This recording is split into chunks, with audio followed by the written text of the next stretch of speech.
네, 안녕하세요. 오늘 2027 대입 전략과 분석이라는 주제로 진행을 맡게 된 재영고등학교 교사 이현우라고 합니다.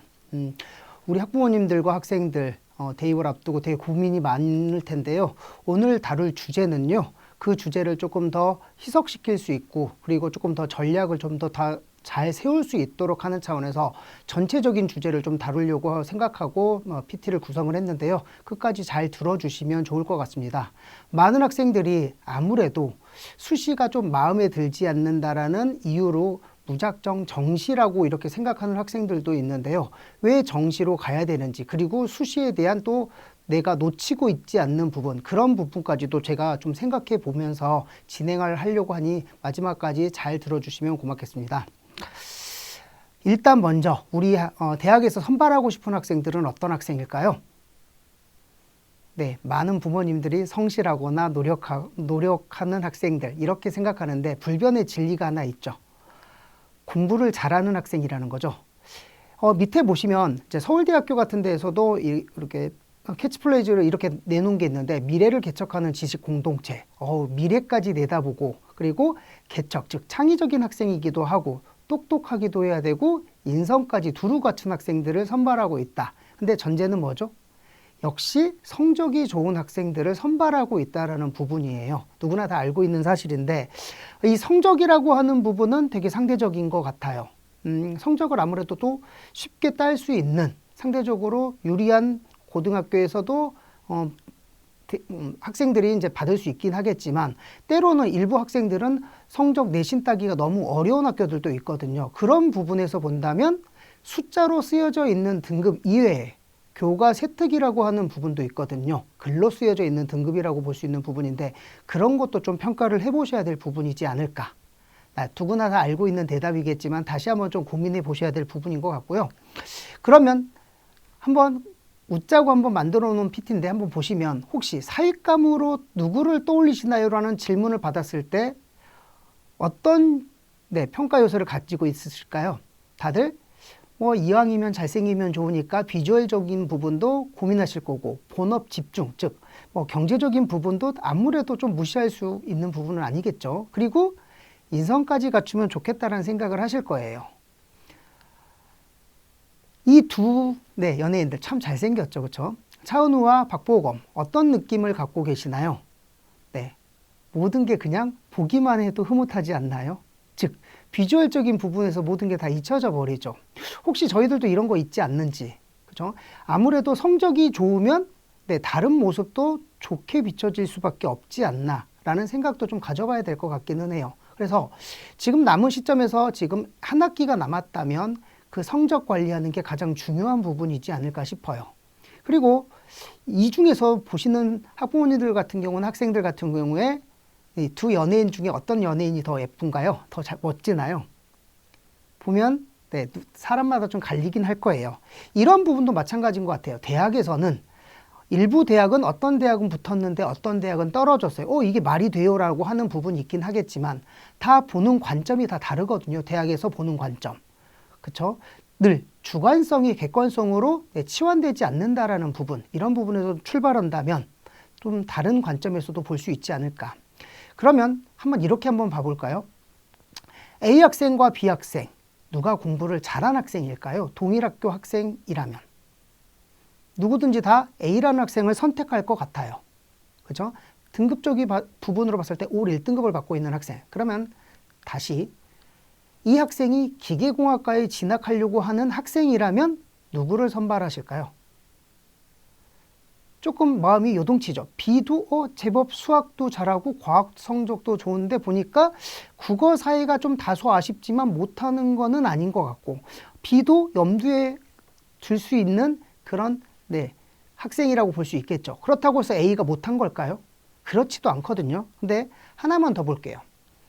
이 학생이 기계공학과에 진학하는데 과목 선택에서 A 학생이 조금 더 쉬운 과목, 저는 물리를 지원자가 아무래도 적다 보니까 저는 물리도 어렵기도 해서 좀 피하고 싶은데 괜찮을까요? 해서 피했다고 칠게요. 그러면 누구를 선발하실래요? 근데 B 학생은 물화생지를 다 들은 학생이라면 좀 느낌이 달라지겠죠. 이게 종합전형이라는 부분이에요. 즉 다시 등급만 바라보는 것이 아니라 원점수도 보게 되고 과목 이수도 살펴보게 되는 게 종합전형. 여기에 교과목 세트까지와 창체활동까지, 즉 학생부 전반을 살펴보는 게 학생부 종합전형이거든요. 그러니까 1.0이 떨어질 수도 있지만 1.4가 붙을 수 있는 게 종합전형일 수도 있거든요. 그러니까 단순하게 내신만 가지고 판단하기에는 조금 조심스럽지 않을까라는 점에서 출발을 했는데요. 그러면 또 하나 우리 학생들이 많이 좀 고민하고 있는 것 중에 한번 이 두 사례를 보고 한번 좀 평가해 보실래요? 만에 하나 이제 치킨집 사장님이라면 알바 지원자 A를 뽑으실래요? 알바 지원자 B를 뽑으실래요? A는 너무 치킨을 좋아라 하는 학생인 맞죠? 그렇죠? 경험은 없지만 어찌됐건 치킨을 좋아하는 거고, B는 일단 치킨집에는 근무해 본 적은 없지만 다른 부분에서 경험이 있는 학생. 그럼 어떤 학생을 선발하실래요? 많은 평가자들은 아마 B를 선택할 거예요. 근데 우리가 혹시 지금 학교에서 활동하는 부분을 좀 살펴보면 A에 좀 치중해서 하고 있지는 않는지, 그런 부분도 좀 조심스럽게 바라봐야 되지 않을까라는 부분에서 이 PT를 가지고 왔는데요. 대학에서 이제 학생들을 평가할 때는요, 평가 요소가 있는데 페이퍼로 보는 것이 아니라 서류평가 시스템으로서 학생을 평가하는 구조인데요. 대표적으로 학교마다 평가 요소는 조금씩 달라요. 그냥 이 하나의 서류평가 시스템을 쓰고 있는 이 대학은 5가지 평가 요소를 볼 수 있는데요. 첫 번째, 자기주도성, 그리고 두 번째, 발전 가능성, 그리고 세 번째, 전공 잠재력, 네 번째, 학업 능력, 그리고 5번째, 공동체 의식 및 협동 능력이라는 부분을 평가 요소를 5개를 가지고 있는데 다 모두 비율이 좀 다르죠. 그러면 이 학교는 지금 학업 능력이 100점 만점에 15점만 두고 있는데 학업, 이건 단순하게 성적을 15점만 두고 있을까요? 틀린 얘기는 아니겠죠. 15점. 그런데 비율도 많지 않겠지만 거꾸로 한번 좀 더 생각해 볼게요. 자기 주도성이라는 부분에서는 과연 학업 능력이 필요 없었을까요? 아무래도 1등급 학생이 3등급보다 자기 주도성은 좀 뛰어날 수 있는 부분인 거거든요. 이런 것들도 저희들이 좀 고민을 해야 되는 부분이지 않을까 싶어요. 그래서 제가 한번 대학별로 좀 정리를 해봤는데, 우리가 이제 선호하는 학교, 당연히 전국의 200개 대학을 다 보여드리면 좋긴 하겠지만 시간상의 제한이 있어서 흐름만 파악하고자 해서 일부 대학만 가지고 온 것은 조금 한번 좀 고민해 보시고 한번 보셔야 될 부분일 것 같아요. 일단 첫 번째, 우리가 학생들이 많이 선호하는 학교 6개, 7개 학교를 한번 살펴본다면 진로 역량이라는 부분보다 주로 학업 역량에 포커스를 두고 학생들이 학교에서 선발하고 있다는 부분 보이시죠? 그렇죠? 그런데 우리 학생들 진로 역량이 너무 좀 꽂혀 있지는 않는지. 그런데 그 바로 밑에 이제 중앙대부터 시작을 한다면 어떤가요? 여기 대학부터는요, 9등급제 하에서 2등급에서 3등급인 학생들도 많이 오거든요. 즉 다른 말로 얘기하면 내가 받은 학생부 기록 중에는 분명히 3이라는 숫자가 분명히 존재하는 학생들도 많을 거예요. 그러면 이 학생들의 학생부 기록들은 주로 어떻게 되어 있죠? 진로에 많이 조금 더 자기 역량을 좀 드러내려고 하는 기록들이 많이 있을 거라는 거죠. 그게 절대적으로 나쁘다라는 게 아니라 이런 것도 대학마다 조금씩 좀 평가 요소가 좀 다를 수 있기 때문에 좀 살펴보아야 될 부분. 하지만 상위권 대학을 가면 갈수록, 즉 학업 역량에 좀 더 집중해서 준비해야 될 때 합격률을 좀 높일 수 있지 않을까라는 부분에서 제가 가지고 왔고요.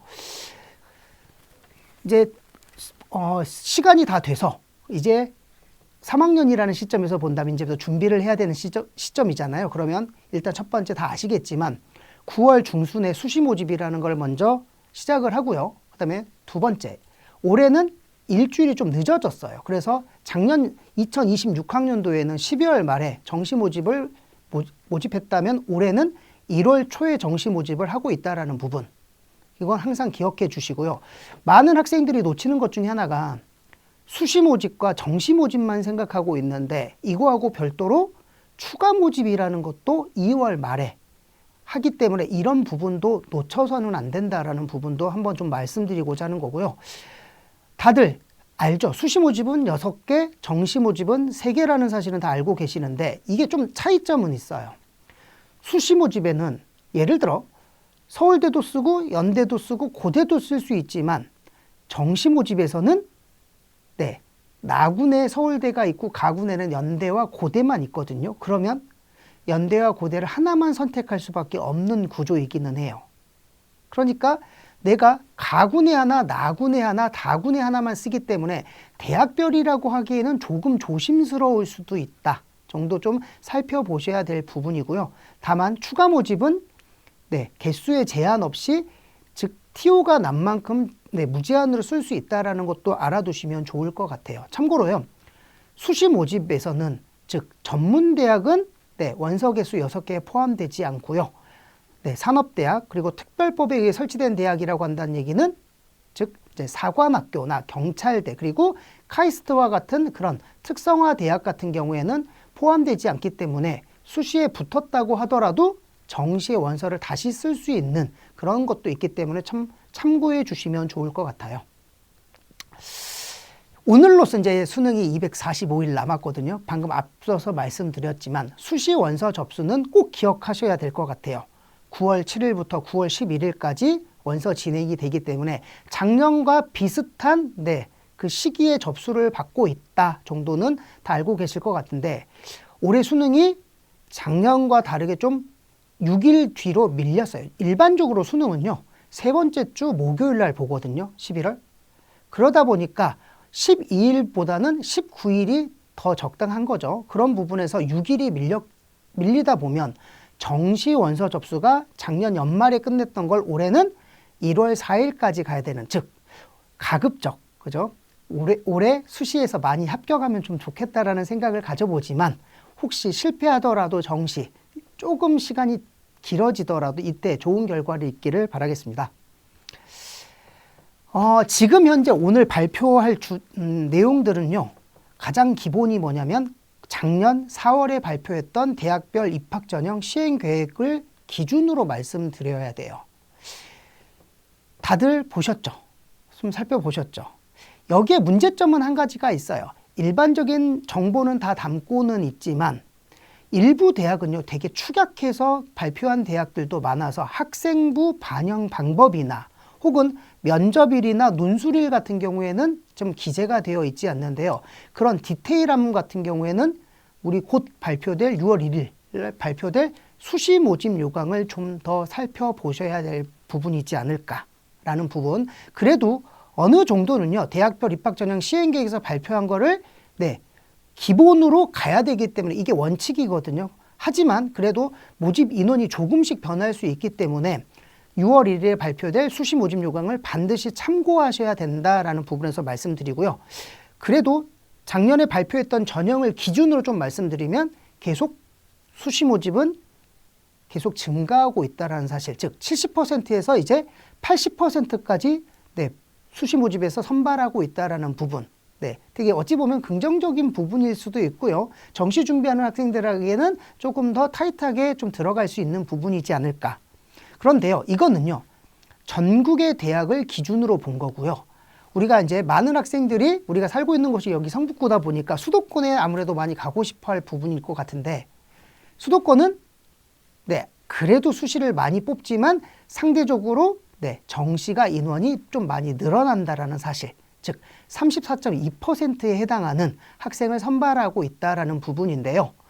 특히 주요 대학을 기준으로 본다면은요. 특히 서울권 대학을 주로 기준으로 잡는다면 정시 선발이 많아요. 40%가 넘게 되고요. 특히 그거하고 별도로 수시에서는 교과보다는 종합전형에서 선발을 많이 하고 있기 때문에 지금 남은 시점에서도 막연하게 정시만 할 건 아니고 종합도 좀 챙겨보고 우리 교과 전형을 준비하는 학생들도 교과에 대해서 마지막까지 어떻게 챙겨야 될지 그것도 좀 살펴보셔야 되는 부분인데요. 논술 같은 경우에는 9.6%지만 수도권 위주에서 논술을 선발하는 대학들이 거의 다 포진되어 있기 때문에 논술도 마지막까지 좀 챙길 필요는 있지 않을까라는 차원에서 말씀드리고요. 이거를 다시 지역별로 보면 네, 좀 다르죠. 정시 서울은 36.3%로 들어가고요. 종합전형은 31.9%로 바뀐다라는 부분. 그런데 우리 학생들이 내신이 좋으면 당연히 좋은 대학을 가는 것도 맞지만 분명히 내신이 다소 아쉬운 학생들도 분명히 있을 거거든요. 그런 학생들은 이제 수도권이나 지역으로 내려가야 되는데 그 학생들 같은 경우에는 아무래도 교과 전형을 많이 선발하는 대학들이 많다라는 부분에서 본다면 아직 무작정 교과 전형을 던지기보다는 정시로 이동하기보다는 마지막까지 좀 교과 전형을 좀 챙겨보는 것도 어떨까라는 생각이 들어요. 밑에 대학은요, 우리 지금 현재 성북구 어디 위치해 있는지 보이시죠? 그렇죠? 주위에 참 좋은 대학들이 많아요. 여기에 꼭 합격하기를 바라겠습니다. 오른쪽에 한번 보실게요. 인서울 목표로 하는 이제 학생이라면 어떤 것들을 봐야 되는지에 대해서 좀 정리를 해봤는데요. 일단 첫 번째, 교과 성적과 교과 역량의 차이점을 좀 살펴보셔야 될 부분인데 당연히 학생부 교과 전형이라고 하는 거는 숫자를 보는 부분이라고 보시면 돼요. 무슨 말이냐? 우리가 소위 말하는 자사고에 말하는 성적, 내신 등급과 그냥 일반고의 내신 등급을 동일하게 친다라고 보시는 게 교과 성적이고요. 교과 역량이라고 하는 거는 그거를 다시 또 재해석하는 거죠. 학생 수도 파악을 하고 표준 편차라는 것도 있을 것이며 원점수도 아까 말씀드린 것처럼 그런 거를 전반적으로 보는 게 교과 역량이라고 보시는 부분인데 이건 교과 역량은 단순하게 내신만 보는 건 아니고 교과 세트까지도 살펴보셔야 되는 부분이죠. 근데 상위권 대학을 위주로요. 학생부 종합전형은 수능 최저를 걸고 있는데 반면에 교과 전형은 거의 많은 수도권에 있는 대학 좀 선호하는 대학들은 거의 다 수능 최저를 걸고 있기 때문에 이런 것도 마지막까지 교과 전형이나 종합 전형을 쓰는 학생들도 수능 최저, 즉 수능 공부는 끝까지 챙겨야 된다라는 부분을 말씀드리고요. 그리고 이제 논술을 준비하는 학생들도 있을 거예요. 요즘 대학들이요. 논술은 100%로 선발하는 대학들이 제법 많아요. 논술 100으로. 그런 부분에서 본다면 논술 아직 시작 안 했다고 하더라도 지금부터 준비해도 늦지는 않거든요. 이런 부분에서 보면 조금이라도 빨리 준비해보는 것도 필요한 부분이지만 역시 논술 또한 수능 최저를 요구하고 있기 때문에 마지막까지 수능 공부 역시 해야 되겠죠. 그렇죠? 뭐 정시야 두말할 필요 없죠. 수능 공부. 다시 말씀드려 볼게요. 수시에서도 수능이 절대적인 분명히 필요한 부분이라는 거. 즉 수능을 잘 보는 학생들이 수시에서도 합격할 확률이 절대적으로 높다라는 사실에 대해서 다시 한번 말씀드린다면 수시 준비하는 학생들도 수능 공부 열심히 하라는 뜻인 거예요. 그죠? 그래서 제가 좀 정리해 본다면 교과 전형 같은 경우에는요. 단순하게 교과만 따질 건 아니고 교과 역량평가. 여기서 교과 역량평가라고 하는 거는 원점수. 그죠? 그리고 교과목 이수 현황. 그리고 교과 세트까지도 살펴보셔야 되는 부분과 최저 기준과 출결도 반영하고 있기 때문에 마지막까지 고3 학생들 좀 출결 상태가 안 좋은 학생들도 많은데 나중에 후회할 수 있으니까 마지막까지 출결은 좀 깨끗하게 그죠?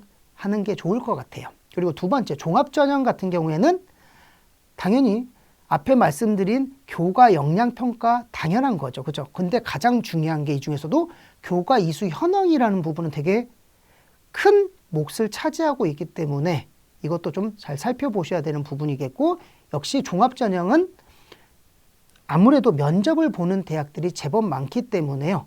내가 지원하고자 하는 학교가 면접을 보는지 안 보는지 서류형으로만 뽑는지 서류 면접형을 같이 보는지 면접을 보는데 면접 비율이 어떻게 되는지도 좀 살펴보실 필요는 있고요.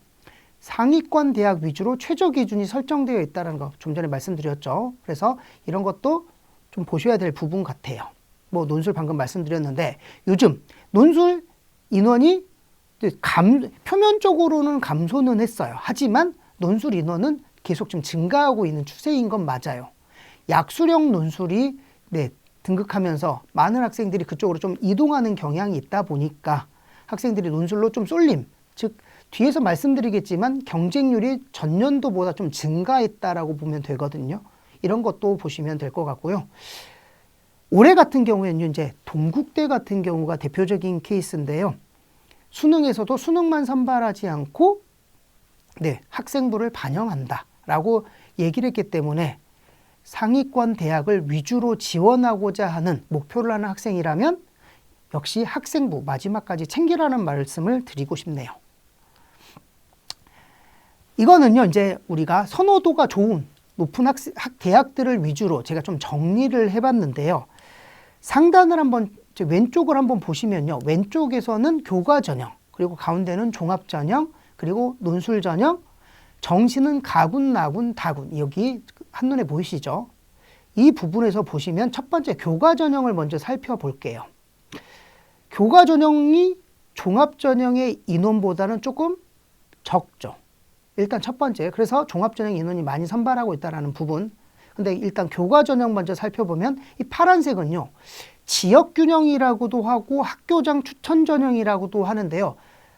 네, 교과 전형으로 많은 대학들이 운영을 하고 있어요. 그런데 서울대 같은 경우에는 학교장 추천, 지역 균형 아시죠? 이거는 종합 전형으로 선발하고 있고요. 나머지 대학들은 다 교과 전형으로 선발하고 있다. 그러면 보시면 뭐가 차이가 있을까요? 면접이 없는 대신에 다 많은 대학들이 빨간색 글씨 보이죠? 서류를 반영하고 있어요. 무슨 뜻일까요? 내신만 보지 않고 교과목 이수 현황이나 이렇게 교과 역량 평가를 하겠다라는 의도거든요. 그러면 즉 이거는 순수히 교과 전형으로만 볼 것이 아니라 당연히 종합 전형의 색깔을 띠고 있다라고도 볼 수 있는 부분이고요. 그리고 교과 전형 같은 경우에는 다 수능 최저를 걸고 있죠. 매우 높은 수능 최저를 걸고 있기 때문에 이런 부분도 좀 마지막에 챙기셔야 될 부분. 근데 종합 전형을 한번 봐볼게요. 종합 전형 같은 경우에는 서강대 같은 경우에는 서류 100으로 운영하고 있는 부분 보이시죠? 근데 일부 대학에서는 면접을 보고 있는 대학들도 분명하게 있고요. 그렇죠? 그러니까 대학마다 다 뽑는 방식은 분명하게 다 다르고요. 그리고 면접을 보게 되면 다 일반적으로 언제 볼까요? 수능 이후에 면접을 보게 되는 상황이에요. 일부 고려대 계열적합형이나 성균관대 과학인재 전형 같은 경우, 성균인재 전형 같은 경우에 수능 이전에도 이제 볼 수 있다고 하는데 이건 이제 뭐 자율전공이나 일부 학과에 한해서만 보기 때문에 그렇다면 이 파란색으로 수능 이전에 보는 전형들을 살펴보면 이건 일반고 학생들이 많이 쓰기보다는 주로 좀 어떤 교과목에 좀 특징이 있는 학생들이 쓰는 전형이라고 보시면 되거든요. 꼭 반드시 특목고 학생들이 쓴다라고는 하진 않지만 뭐 과학 중점, 자사고 학생들도 쓰고요. 일반고 학생들도 많이 쓰는 전형인데 조금 그 분야에 강점이 있는 학생들이 쓰는 전형이다 보니까 내신이 좀 다소 아쉽더라도 써서 붙는 케이스가 좀 많아요. 근데 이 전형은 좀 다르죠.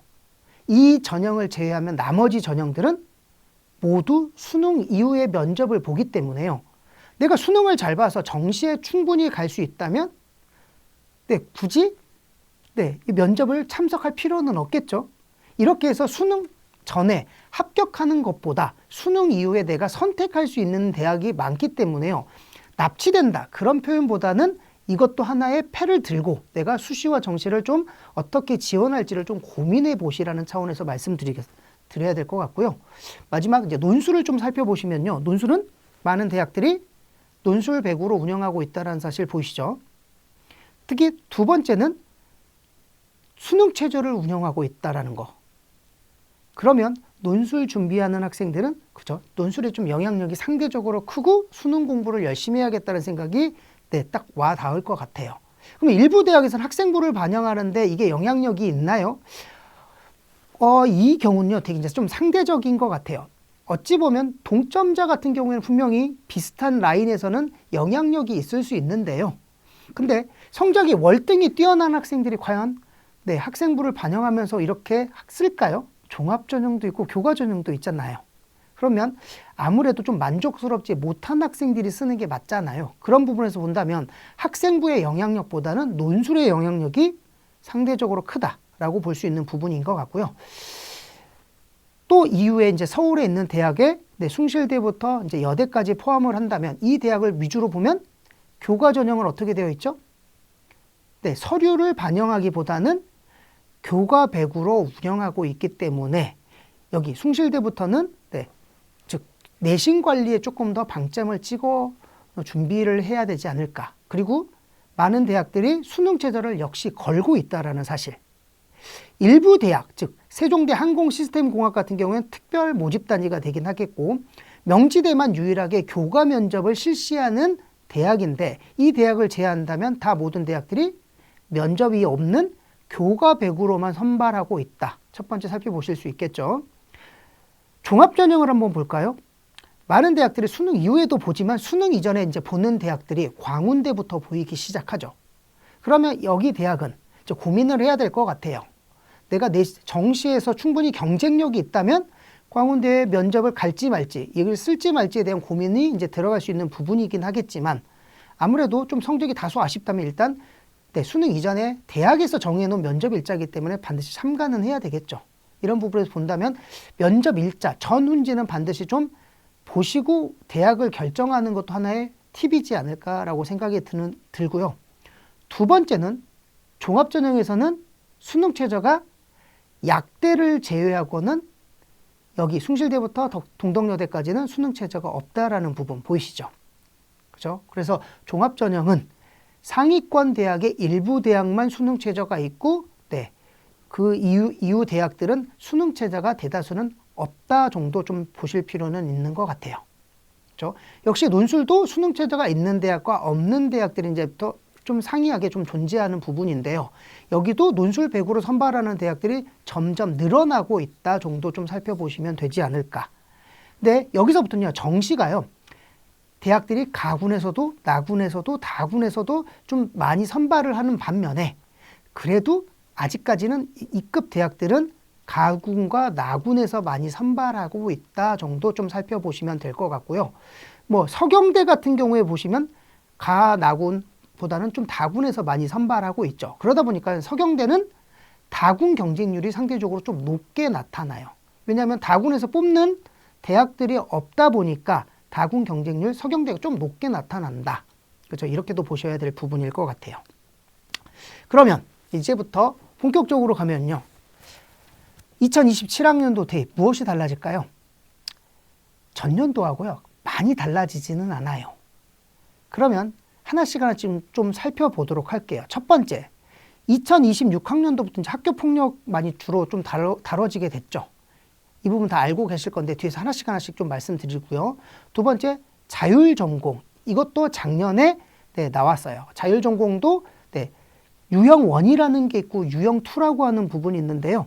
이것도 뒤에서 다시 한번 좀 짚어보도록 할게요. 그리고 의대 입시 인원.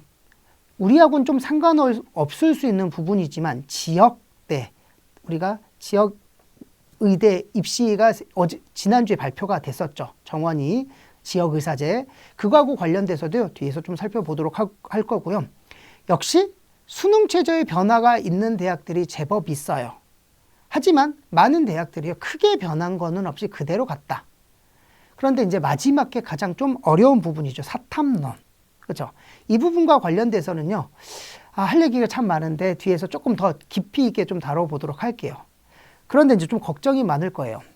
2028학년도부터는 학생들이 제도가 바뀌니까 특히 수능 같은 경우에는 통합형 수능, 내신 같은 경우에는 일단 고교학점제로 들어오면서 9등급과 5등급으로 바뀌다 보니 학생들이 제도가 바뀌면 아무래도 좀 손해를 보는 거 아닌가. 그런 부분에서 학생들이요. 올해 아무래도 재수 실패에 대한 부담감으로 좀 보수적으로 수시를 지원하지 않을까라는 그런 경향성이 좀 보일 것 같아요. 그러면 어떤 결과로 이어질까요? 아무래도 입결이 올라갈 수밖에 없지 않을까라고 조심스럽게 볼 수 있는데요. 이거는 늘 그렇죠? 누구나 다 알고 있는 사실이잖아요. 그리고요. 어떤 정보를 알고 싶을 때는요. 그냥 유튜브를 통해서 얻기보다는 어떻게 해야 될까요? 그렇죠? 제일 잘 알고 있는 것, 내가 가고 싶어하는 대학의 정보를 얻고 싶다면 그 대학의 입학처에 직접 전화를 하면은요. 제일 설명을 잘해줘요. 그리고 제일 정확한 정보이기 때문에 입학처 전화하는 습관, 이거는 필수라고 보시면 될 것 같아요. 먼저 이제 학교 폭력에 대해서 먼저 말씀드리면요. 작년부터 모든 전형에 대해서 반영을 하고 있고 모든 대학이 의무예요. 혹시 이런 기사 보셨을지 모르겠지만 서울 주요 대학의 99%가 학폭으로 불합격했다라는 사유 보셨죠? 이제는요. 인성도 엄격한 입시 잣대의 기준이 되는 것 같아요. 그러면 지금 아직 뭐 학폭이 없는 학생들이 분명히 대다수 학생들일 텐데 남은 학기도 좀 괜히 구설수에 휘말리지 않도록 그죠? 그렇게 예방이 가장 중요한 부분이에요. 대학마다요 평가하는 방법은 다르고요. 전형마다 평가하는 부분은 조금씩은 달라요. 밑에 한번 보시면 정량평가, 즉 우리가 학폭은 1호부터 오른쪽 하단에 보시면 1호와 9호까지가 있는데요. 우리가 이제 3호까지는 좀 경징계라고 보시면 되고 4호부터는 약간 좀 중징계성으로 좀 바라보는 관점인데 대학마다 이걸 평가 기준이 다 다르거든요. 정량평가 이렇게 해서 점수화해서 하는 데도 있고 정성평가 하는 데도 있어요. 근데 정성평가를 하는 데 있어서는 조금 더 아무래도 깊이 있게 좀 바라볼 수밖에 없는 부분인 거겠죠. 그리고 지원 자격을 제한하는 대학들도 있다. 근데 혼합해서 본다라고 해서 보시면 이화여대가 2군데가 있잖아요. 그렇죠? 이게 무슨 뜻일까요? 즉 교과전형 같은 경우에는 이화여대 같은 경우는 아예 지원 자격 제외예요. 반면에 종합전형 같은 경우에는 일단 혼합해서 평가를 하겠다라는 부분이거든요. 그러니까 이게 대학 내에서도 전형마다 다를 수 있기 때문에 이런 구체적인 부분은요. 6월 1일 우리가 수시 모집 요강이 나타나면 그거를 조금 더 디테일하게 좀 살펴보실 필요는 있는 것 같습니다. 그리고 두 번째, 전공자율 선택제, 일명 무전공이라고 하는 부분 많이 들어보셨을 것 같아요. 그죠? 우리가 흔히 좀 착각하는 것들이 있는데요. 무전공, 전공을 정하지 못한 학생들이 가는 전형일까요? 학과일까요? 그렇진 않고요. 일반적으로 전공 자율 선택자라고 하는 거는요. 좀 대학에서 선발할 때는 아무래도 좀 융합형 인재, 다재다능한 학생들을 조금 더 선발할 확률이 클 수밖에 없어요. 그렇겠죠. 당연하겠죠. 그렇죠?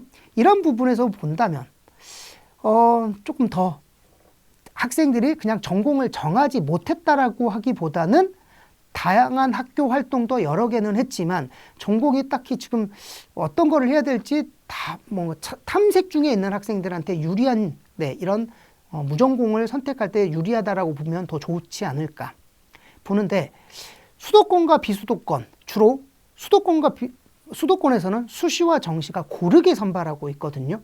근데 반면에 내신 성적이 수도권에 좀 아직 도달하지 못한다면 비수도권으로 지원을 해야 되는 학생들이 발생한다면 정시보다는 수시에 지원했을 때 합격률이 높아요. 왜일까요?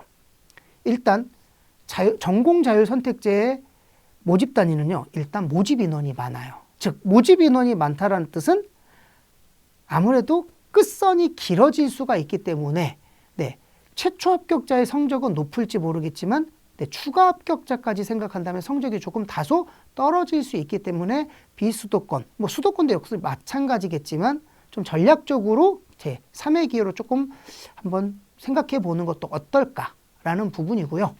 그러면 무전공에는 두 종류가 있다고 말씀드렸는데 유형 1과 유형 2라고 하는 게 있어요. 유형 1은요. 대학마다 10% 선발해야 되는 게 의무예요. 그럼 유형 1은 무엇이냐? 입학 후 일부 학과, 즉 대학 우리가 국가에서 모집 정원을 관리하는 학과들이 있죠. 의대나 간호학과나 사범대나 그런 학과들을 제외하면은요. 모든 전공을 선택할 수 있게끔 만들어 놓은 게 유형 1이라고 보시면 되는데 아무래도 성적대는 높겠죠. 그럼 유형 2는 뭐냐면요. 단과대 내에서 예를 들어서 어문계열 단과대 내에서 갈 수 있는 모집 단위를 이렇게 만들어 놓는 거예요. 그러니까 즉 일본어학과, 영문과, 중국어학과 이렇게 여러 개를 모집 단위에 놓고 하나의 유형 2로 모집 단위를 개설을 하고 있다고 보시면 돼요. 1학년 입학 후 2학년 때 이제 선택할 수 있는 구조라고 보시면 되겠죠. 그러면 유형 1보다 유형 2가 아무래도 제한 요소가 있기 때문에 성적대는 조금 더 유형 1보다는 떨어질 수밖에 없다라는 부분. 이걸 합쳐서 전공 자율 선택제라고 보시면 될 것 같아요. 이것도 적극적으로 좀 고민해 보셔야 된다. 즉 유형 2도 선발하는 인원이 많기 때문에 그렇기 때문에요. 부모님들 끝까지 좀 살펴보실 필요는 있을 것 같아요. 제일 이슈인 것 같아요. 이제요. 또 전 정부에서 의대 정원으로 해서 2,000명까지 선발했다가 작년엔 다시 멈췄다가 올해 또 현 정부에서 다시 또 지역의사제라는 제도를 가지고 와서 490명 올해서 선발을 하고 있거든요. 근데 이게 이제 문제점이 한 가지가 뭐냐면, 오른쪽에 제가 표를 먼저 보여드리면 의대, 치대, 한의대, 약대, 수의대를 보시면 주로 정시보다는 수시에 많이 선발하고 있죠. 그렇죠? 근데 약대 같은 경우에는 상대적으로 수시보다 수시에 많이 선발하지만 정시에서도 제법 많이 선발하고 있다 정도 살펴보실 수 있는데, 근데 의대표 왜 노라고 돼 있을까요? 이거는 뭐냐면요, 대학에서 지금 현재 2027 대입 전형 시행 계획안을 살펴보시면요, 전 정부에서 2,000명을 선발했던 그 모집단이, 그죠? 그 의예과에 대한 선발 인원을 다 추가해 놓은 상태예요. 그러다 보니까 3,957명인데요. 원래 인원은 몇이죠? 3,058명이죠. 그렇죠? 그 인원과 좀 차이가 갭이 있다. 그러니까 즉 전형 계획안이 틀렸다가 아니라 원래 인원 그 2,000명까지 포함했지만 실제로 올해 2027학년도는 약 3,500여 명 정도를 선발하고 있기 때문에 전형 계획안과 실제로 뽑는 수시 모집 인원과는 조금 괴리가 있을 수 있기 때문에 좀 살펴보시라는 차원에서 말씀드린 겁니다. 그러면 이거는요, 그냥 뭐 저희랑 어찌 보면 상관없을 수도 있지만 또 한 가지 또 좀 간접적으로 저희가 영향을 받기 때문에 좀 살펴본다면, 지역의사제 제도라고 해서 일단 지난주 금요일에 좀 발표가 됐어요. 네, 일단 첫 번째 지역의사제라고 하는 거는 5년 동안 학생들을 이제 선발을 하죠. 올해는 490명을 선발하고요. 내년부터 613명씩 선발을 하고 있다. 근데 이 학생들은요, 따로 뽑아요. 즉 기존에 있던 이제 우리가 종합전형, 교과전형 내에서도 또 특별 이렇게 이렇게 자기네 학교 명칭을 해서 만들었지만, 이거는 독립된 전형으로 선발한다라고 보시면 돼요. 즉 아무나 쓸 수 있는 게 아니라 해당되는 지역의 그 일부 학생들만 지원하는데요. 근데 또 한 가지가 떠올리시는 게 있죠. 이게 지역의사 제도로 뽑는 전형과 별도로 지역인재 전형이라는 게 또 있거든요. 그러면 거기 지역에 사는 학생들에게는 전형 쓸 수 있는 기회가 하나씩 더 열리게 되는 거죠. 그러면 아무래도 붙을 확률이 더 높아지지 않을까요? 왜냐하면 자격 조건은 서울에 있는 학생들은 쓸 수가 없기 때문에. 그러면 지역에 있는 학생들이 원래는 자기 지역에서도 쓰겠지만 서울로도 어찌됐건 쓸 수 있었던 학생들이 그만큼 좀 TO를 가져갔기 때문에 서울에서는 경쟁률은 미미하게 조금 변화는 분명하게 있지 않을까라고 하는데, 또 그만큼 늘어났기 때문에 학생들이 또 재수생이 또 들어올 수도 있는 부분이기 때문에 이거는요, 함부로 예단하기는 좀 쉽지 않아 보여요. 그리고 참고로 아실 거는요, 이게 발표된 안을 살펴보면요, 주로 서울은 한 명도 선발하지 않고 수도권은 거의 선발하지 않았어요. 그런데 지역 위주로 선발했는데 그 지역 대학이 어떻게 선발됐냐면 지역 거점 국립대로 주로 인원을 몰아줬다고 보시면 될 것 같아요. 그래서 서울은 0명, 증원이 없지만 그래도 8개 대학에서 800여 명이 넘는 학생들을 선발하니까 제법 많은 TO를 갖고 있죠. 반면에 이제 경기권은 대학이 총 5군데가 있지만 총 5군데 늘어난 인원은 24명. 어찌 보면요, 부산대 31명보다도 적은 인원이 경기권에서 늘어났기 때문에 사실상 이번 제도는 수도권이 아니라 좀 지역에 포커스를 맞추고 있다 정도 생각해 주시면 될 것 같고요. 그러면 방금 나왔던 이제 지역 균형이라는 것에 좀 살펴볼 필요가 있어요. 지역 인재하고는 좀 차이가 있어요. 지역 인재 전형은 그 지역에 해당하는 학생들만 쓸 수 있는 자격 제한이 있는 반면에요, 지역 균형은요, 누구나 쓸 수 있고요. 지역 균형을 개설하는 대학은 수도권 소재 대학으로 제한되어져 있어요. 그리고 그 대학이 쓸 수 있는 자격 조건으로 추천 인원을 제한하고 있는 대학도 있는가 하면 제한하지 않는 대학들도 있어요. 그럼 밑에 표를 보시면 고려대 같은 경우 12명을 제한하고 있죠. 그렇죠? 근데 한 학교에서 12명이 쓰는 학교들도 있겠지만 일부 고등학교에서는 12명을 잘 쓰고 있지 못해요. 그러면 이 인원이 있기는 하지만 사실상 무용지물인 학교들도 있고요. 사실상 없다고 보는 대학으로도 볼 수 있는 학교들은 제법 많을 거예요. 반면에 이제 수능 최저 있고 없고는 상당히 좀 중요한 부분인 거겠죠. 그죠? 그리고 좀 달라진 건요. 전년도보다 올해 지역균형 인원이 786명이 증가했기 때문에 긍정적인 요소죠. 뭐냐면 교과 전형으로 다 지역균형이 있는데 786명이 증가했다는 얘기는 그만큼 선발 인원이 많으면 교과 전형을 준비하는 학생들에게는 어찌 보면 좋은 희소식일 것 같기는 해요. 그러면 그런 학생들에게는 첫 번째, 내가 쓰고자 하는 대학이 추천을 받아야 되는지 일단 학교 추천 여부를 먼저 파악하셔야 되고요. 교과 전형이기 때문에 아무래도 단순하게 등급으로 가는 것이 아니라 등급을 활용한 환산점, 교과 환산점을 계산해 보고 작년도와 좀 비교를 하되 대신 비교할 때는 중요한 게 있어요. 교과 전형 평가 방식이 변했는지 학생부 반영 방법이 변했는지를 좀 살펴볼 필요는 있기 때문에 이런 것도 모집 요강을 좀 자세히 좀 들여다볼 필요는 있고요. 그리고 추천 인원이요. 재수생들도 받는, 즉 N수생이죠. 그렇죠. 졸업생들도 받는 데도 있는가 하면 고3 학생으로만 지원 딱 제한하는 학교들도 있어요. 예를 들어 이제 이런 학교들도 있거든요. 경희대 같은 경우에는 이제 졸업생들도 받지만 내년 2028부터는 재학생으로 또 제한을 해요. 이런 것도 있기 때문에 올해 꼭 합격해서 내년에 그런 경우를 만들지 않는 게 제일 좋긴 하겠죠. 이런 참고로 이것도 좀 살펴보실 필요는 있고요.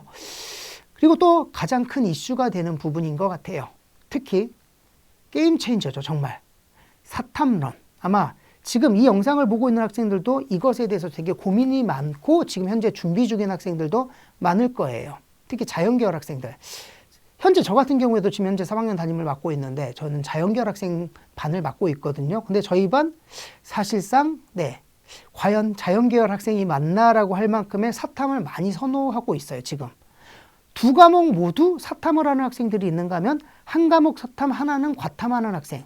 둘 다 과탐하는 학생을 찾아보기가 힘들 만큼 지금 현재 분위기가 이미 사탐론으로 대세가 흐르고 있다는 부분인 거예요. 그럼 어느 정도 됐냐? 지금 2기년도가 지금 수능이 치러졌는데 보시면 과탐 두 개 모두 과탐 선택자가 21만 명에서 10만 명, 거의 반으로 줄었죠. 역시 사탐이 10만 명 중에 거의 사탐으로 이동했다라고 보여지는 부분. 밑에는 더해요. 사탐 하나, 과탐 하나 선택자, 즉 자연계열 학생들인데 과탐 하나 가지고 있는 상태 사탐 하나 넘어간 학생들 무려 5배나 2년 만에 증가했다. 그러다 보니까 마지막 제도, 유불리 때문에 학생들이 많이 이동하는 부분인데 2027 대입은 어찌 보면 복잡성이 있다라고도 볼 수 있는 부분인 거겠죠. 그렇죠? 앞이 보이지 않죠. 그렇죠? 그러면 2025와 2026을 한번 학생들이 얼마나 지원했는지 한번 좀 살펴보시면요. 특히 자연계열 학생들, 초록색, 생명과학원과 지구과학원을 좀 살펴보시면 어떤가요? 많은 학생들이 선택했는데 무려 작년만 보더라도 거의 2만 7천여 명이 생명과학에서 빠졌고요. 지구과학 같은 경우에는 3만 8천 명 정도가 빠졌다는 게 눈에 보이시죠? 이 인원들이 어디 갔을까요? 사회문화. 그죠? 16만 명에서 23만 명이 늘어났고요.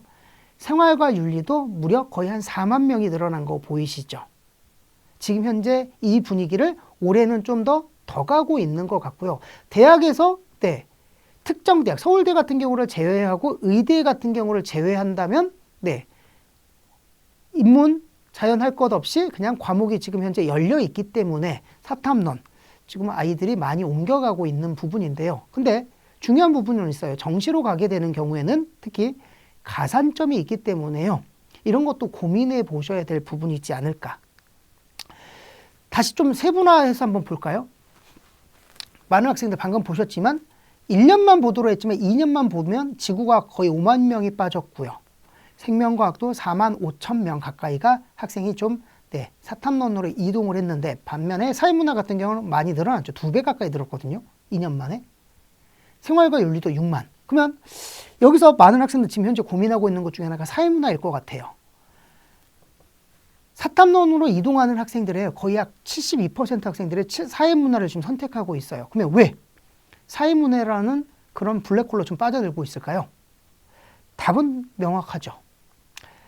문항을 보시면 아시겠지만요. 도표나 통계 분석과 관련된 문항을 출제하고 있다 보니까 아무래도 자연계열 학생들에게는 진입 장벽이 좀 낮죠. 익숙한 문제 패턴인 거예요. 그리고 과탐 대비 사탐이 아무래도 공부량, 학습량인 부분에서 조금 적거든요. 그러면 그걸 여러 번 돌리고 남는 시간, 좀 그 시간을 확보해서 주요 교과목에 재투자할 수 있는 시간까지도 발생하고요. 이런 학생들도 마음적인 여유가 있죠. 이 학생들이 다 이동하다 보면 학생이 많아지면 아무래도 안정적인 백분이나 등급을 맞을 수 있는 확률이 높아지기 때문에 이것 때문에 많은 학생들이 지금 현재 사탐론으로 이동하고 있는 분위기인 건 맞아요. 그러면 무조건 사탐론으로 가야 될 것인가에 대한 고민은 좀 해보셔야겠죠. 아무래도 최상위권을 갖고 있는 목표로 하는 학생이라고 한다면 과탐을 하는 게 맞고요. 그죠? 굳이 이동할 필요는 없잖아요. 왜냐하면 한 1.2점 차이로 떨어질 수 있는데 특히 메디컬 같은 경우에는 과탐을 반드시 지정을 했기 때문에 과탐을 보지 않는, 특히 과탐 하나 사탐 보는 건 과탐이 아니에요. 이거는요. 그래서 과탐 2개를 반드시 선택할 때만 과탐이기 때문에 메디컬이나 서울대 같은 경우를 이렇게 목표로 하는 학생들, 특히 상위권은 가산점이 있는 것도 고민한다면 이런 학생들에게는 아무래도 과탐 2개를 유지를 해야 되는 게 맞겠죠. 그럼 사탐론으로 이동하는 학생들, 어떤 학생들일까요? 내가 현재 과탐에서 1, 2등급을 받고 있는 학생들이 사탐으로 이동하지는 않잖아요. 그렇죠? 그런 부분에서 보면 학생들이 이제 고민할 때 다 사회문화로 가는데 절대 나쁜 건 아니죠. 방금 보셨지만. 그러면 중상위권이나 혹은 중위권 대학을 목표로 하는 학생들이라면 과탐 하나 사탐 하나 하는 것도 적극적으로 좀 검토해 볼 필요는 있어요. 왜냐하면 내가 목표로 하는 대학은 높은데 아직 시간적인 여유가 좀 부족하다 보면 아무래도 사탐으로 돌리고 심적인 마음의 좀 안정감 때문에 하는 것도 있기 때문에 이런 것도 좀 필요한 부분인 것 같고요. 그런데 이제 인문계열 학생들이 이제 고민이 많아질 거예요. 최상위 학생들이 분명히 자연계열 넘어오는 학생들이 분명히 존재하거든요. 그런 부분에서 본다면 인문계열 학생들은 반드시 조금 더 지금의 모의고사 봤을 때 그런 등급에 만족하지 말고 앞으로 벌어질 일을 조금 더 적극적으로 좀 대처를 해야 되지 않을까. 그런 부분에서 좀 고민해 보셔야 될 부분이고요. 그래서 이제 대학들 2027 주요 대학을 좀 정리를 해봤는데요. 크게 바뀐 거는 사실상 없다고 보시면 될 것 같아요. 서울대 체육교과가 수능 최저가 이제 있다가 없어진 부분. 그러니까 아주 좀 소소한 거죠. 그렇죠? 중앙대가요. 종합전형이 일단 전형명이 바뀌었어요. 하나 성장형 인재라고 하는 부분, 그런 것들이 하나 새롭게 도입됐는데 그런 것 좀 살펴보시면 될 것 같고요. 논술 전형이 하나가 더 생겼어요. 여기는 재학생만 쓸 수 있는 전형이에요. 수능 최저도 여기는 없어요. 단 모집 인원이 원래 보는 논술 전형, 즉 그거보다는 좀 적은 인원을 선발하고 있기 때문에 참고해 보실 필요는 있겠죠. 그래서 대학들마다요. 조금씩 변했다. 하나 서울시립대 한번 볼까요? 교과 80에 서류 20, 즉 2026에서는요. 교과 90에 서류 10이었는데 서류 20으로 좀 변경된 부분. 이런 것들이 하나씩 바뀌었다 정도 살펴보실 필요는 있겠죠. 그렇죠? 동국대 이제 보시면 동국대 같은 경우에는요. 다군의 학생부를 반영을 해요. 간하군은 아니고요. 그런 부분, 이런 거는 하나씩 내가 지원하고자 하는 학교의 모집 요강을 조금 더 살펴보는 게 제일 정확하고요. 그 다음에 입학처에 전화해서 확인하고 내가 궁금했던 거 확인하는 게 제일 좋은 거지 않을까라고 말씀드리네요. 그러면 이제 전반적인 흐름을 보셨겠죠. 수시와 정시 어떤 거 좋은 걸까요? 사람들마다 분명히 다르겠죠. 그렇죠? 하지만 정답은 있어요. 둘 다 중요하죠. 왜일까요? 정시에 갈 수 있는 대학에 수시 원서를 쓰지는 않거든요. 그죠? 그런 부분 좀 살펴보신다면 이건 뒤에서 다시 한번 좀 말씀드리도록 할게요. 그러면 4개 전형 한번 좀 살펴볼게요. 먼저 교과 전형의 경쟁률과 종합 전형의 경쟁률, 논술 전형의 경쟁률, 그리고 정시 모집의 경쟁률을요. 최근 2개년 거를 살펴보시면요. 종합과 논술, 정시 모집을 보시면 지금 현재 서울에 있는 대학만 제가 경쟁률을 다 가지고 왔는데 그래프가 거의 비슷하죠. 학생들은요. 움직이는 게 크게 차이가 나지는 않아요. 늘 비슷하게 움직이고 있어요. 근데 교과 전형은 조금 차이가 나요. 왜일까요? 재작년에 교과 전형이 높았어요. 상대적으로 경쟁률이 종합 전형에 버금가는 만큼 경쟁률이 높았던 것이 다시 회복이 됐다라고 보면 될 것 같아요. 그러니까 항상 늘 지그재그로 간다라고 보시면 되고요. 그런 부분을 본다면 올해는요.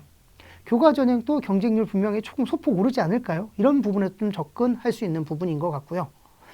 한 가지 밑에 논술 전형이 다른 전형에 비해서 좀 인원이 늘었죠. 학생들이 논술 쪽으로 좀 많이 이동하고 있다라고 볼 수 있는 부분, 즉 64대 1에서 68대 1인데 바로 왼쪽 그 숫자 옆에 보이시겠지만 국민대 작년에 좀 히트였거든요. 전체 경쟁률이 128대 1이 나왔거든요. 엄청나죠, 그렇죠?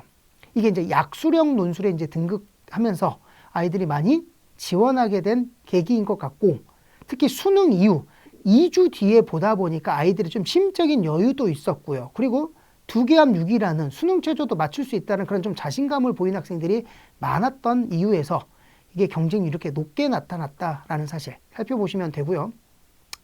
정시 모집 같은 경우에는 경쟁률이 대다수가 6대 1이 좀 채 안 되게 운영되고 있죠. 근데 상대적으로 보이죠. 홍익대 경쟁률이 높죠. 그리고 서경대 경쟁률이 높죠. 왜일까요? 둘 다 다군에 있기 때문에 그래요. 둘 다 다군에.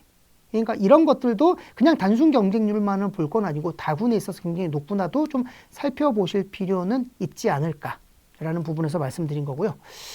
그러면 하나씩 볼게요. 교과 전형부터 좀 살펴볼 필요가 있는데요. 교과 전형 그냥 내신만 보는 전형이지 않을까라고 볼 건 아니고요. 내신만 보는 건 아니에요.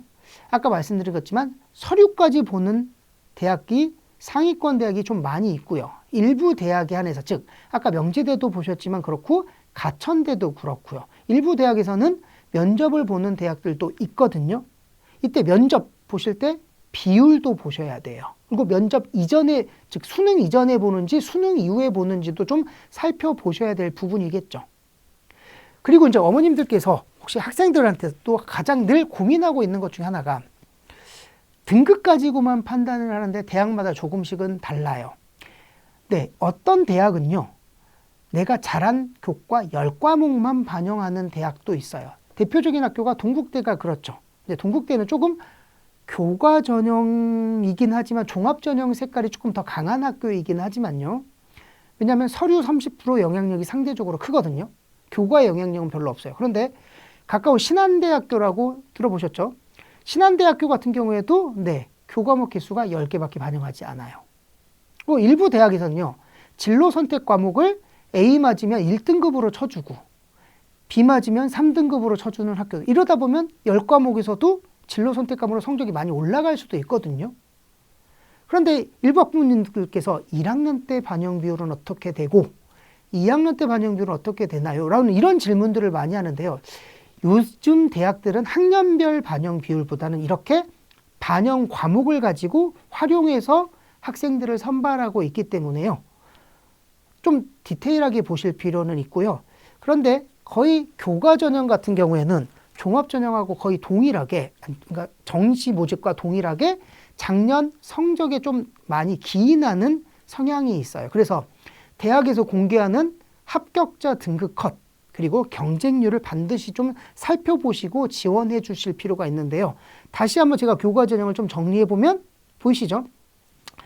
왼쪽에 있는 숙명여대까지는 아무래도 종합 전형을 색깔을 띠고 있는 대학들이 제법 있다. 그러면 이화여대 왜 주황색을 칠해놨냐면요. 작년까지는 면접을 실시했던 전형인데 면접이 없어지고 이제 교과 100으로 선발하고 있는 부분이에요. 숙명여대는 교과 100이었던 전형이 교과 70에 서류 30으로 바뀐 전형이라 좀 색을 좀 달리했다라고 보시면 될 것 같고요. 오른쪽 보셨죠? 다 교과 100이신 거. 그리고 수능 최저. 이런 것도 좀 다시 한번 좀 살펴보실 필요는 있어요. 여기서 방금 말씀드린 대학 중에 제가 동국대 말씀드렸죠. 동국대 보시면 방금 서류 30. 교과 70의 영향력보다는 서류 30의 영향력이 거의 압도적으로 크기 때문에요. 아는 학부모님들은 특히 선생님들도 많은 이런 얘기를 하셨을 것 같아요. 동국대는 교과 전형이라고 쓰여져 있지만 사실상 종합 전형이라고 읽는다라는 말씀을 들어보셨을 것 같아요. 이게 서류 삼식의 영향력이 큰 거예요. 즉 단순하게 비율만 볼 거는 아니고요. 이건 이제 명목상의 반영 비율이라고 하지만 사실상 실질 반영 비율이 훨씬 더 크게 영향력을 미칠 수도 있기 때문에 이건 좀 살펴보셔야 될 부분이지 않을까.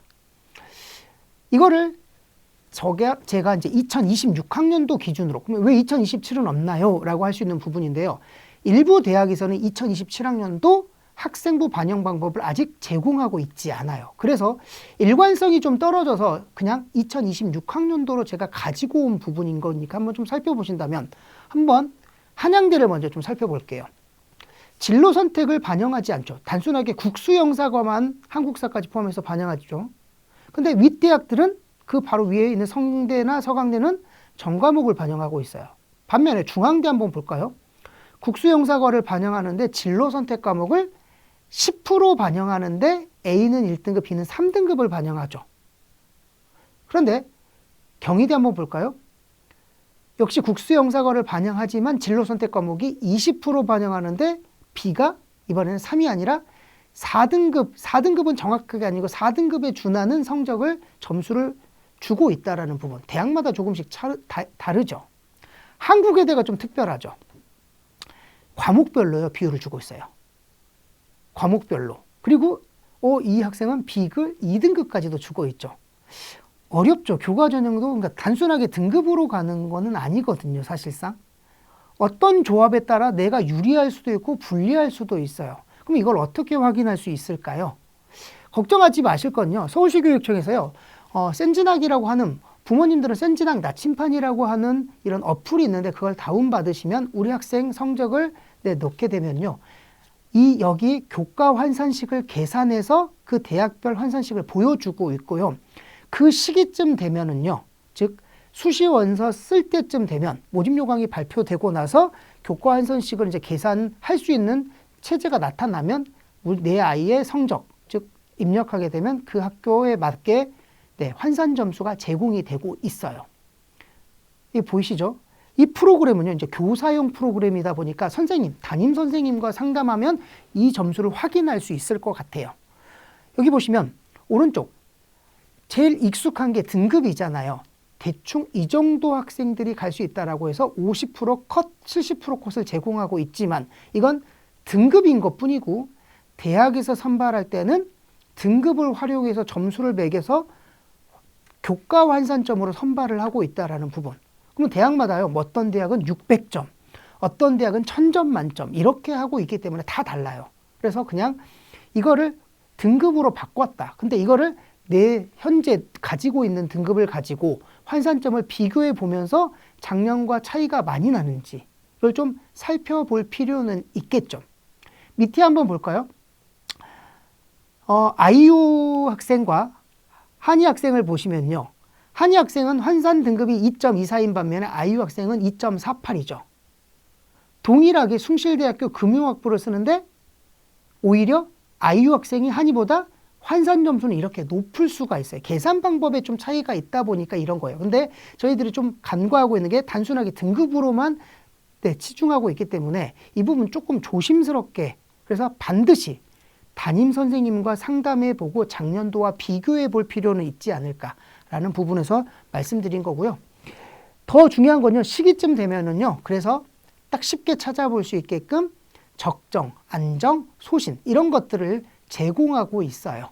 그러니까 반드시 7월 기말고사 성적이 완료되고 수시 상담이 되면은요, 가장 먼저 찾아뵈야 될 분이 담임 선생님이지 않을까라고 가감없이 말씀드릴게요.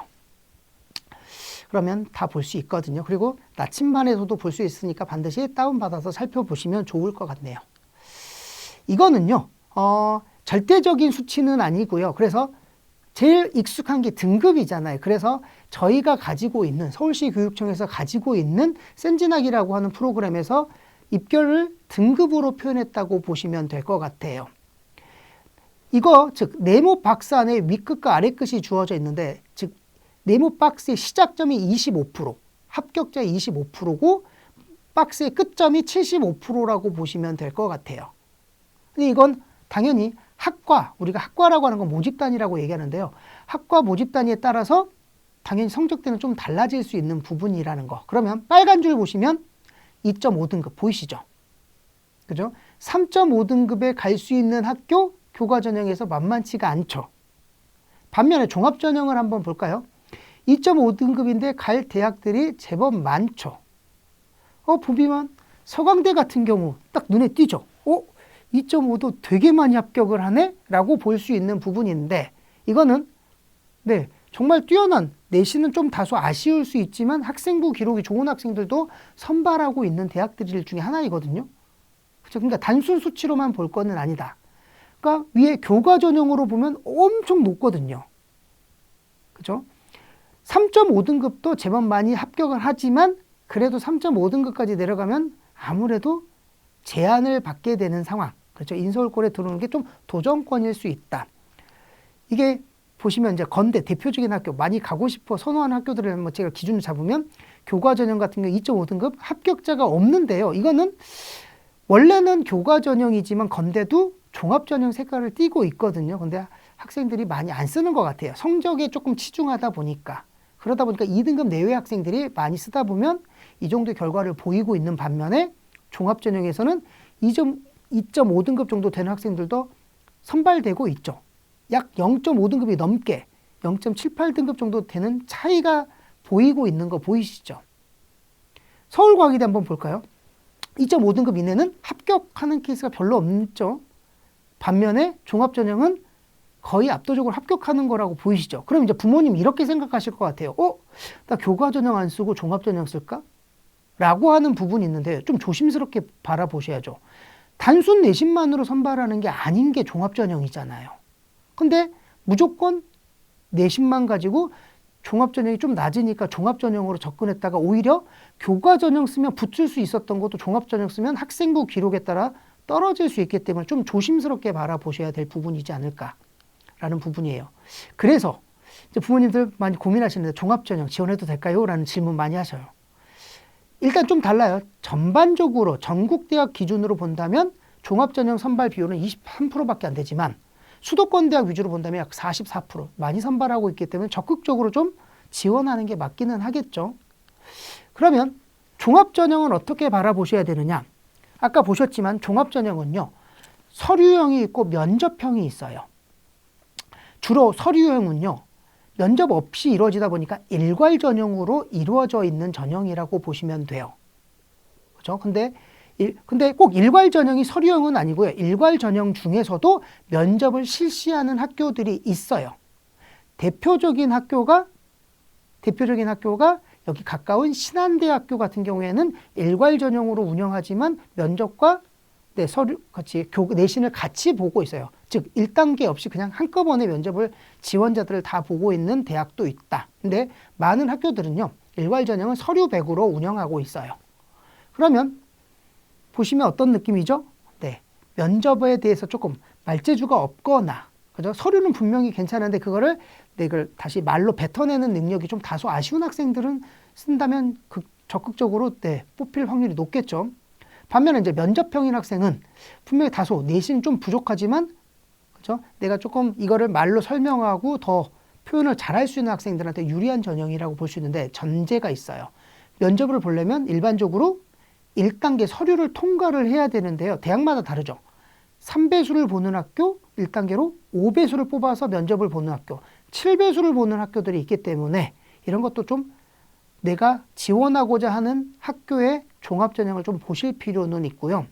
이게 이제 일반적인 종합전형인데 전공 중심 종합전형이라고 그냥 제가 개인적인 명칭을 붙였는데 일부 대학에 한해서 운영하고 있어요.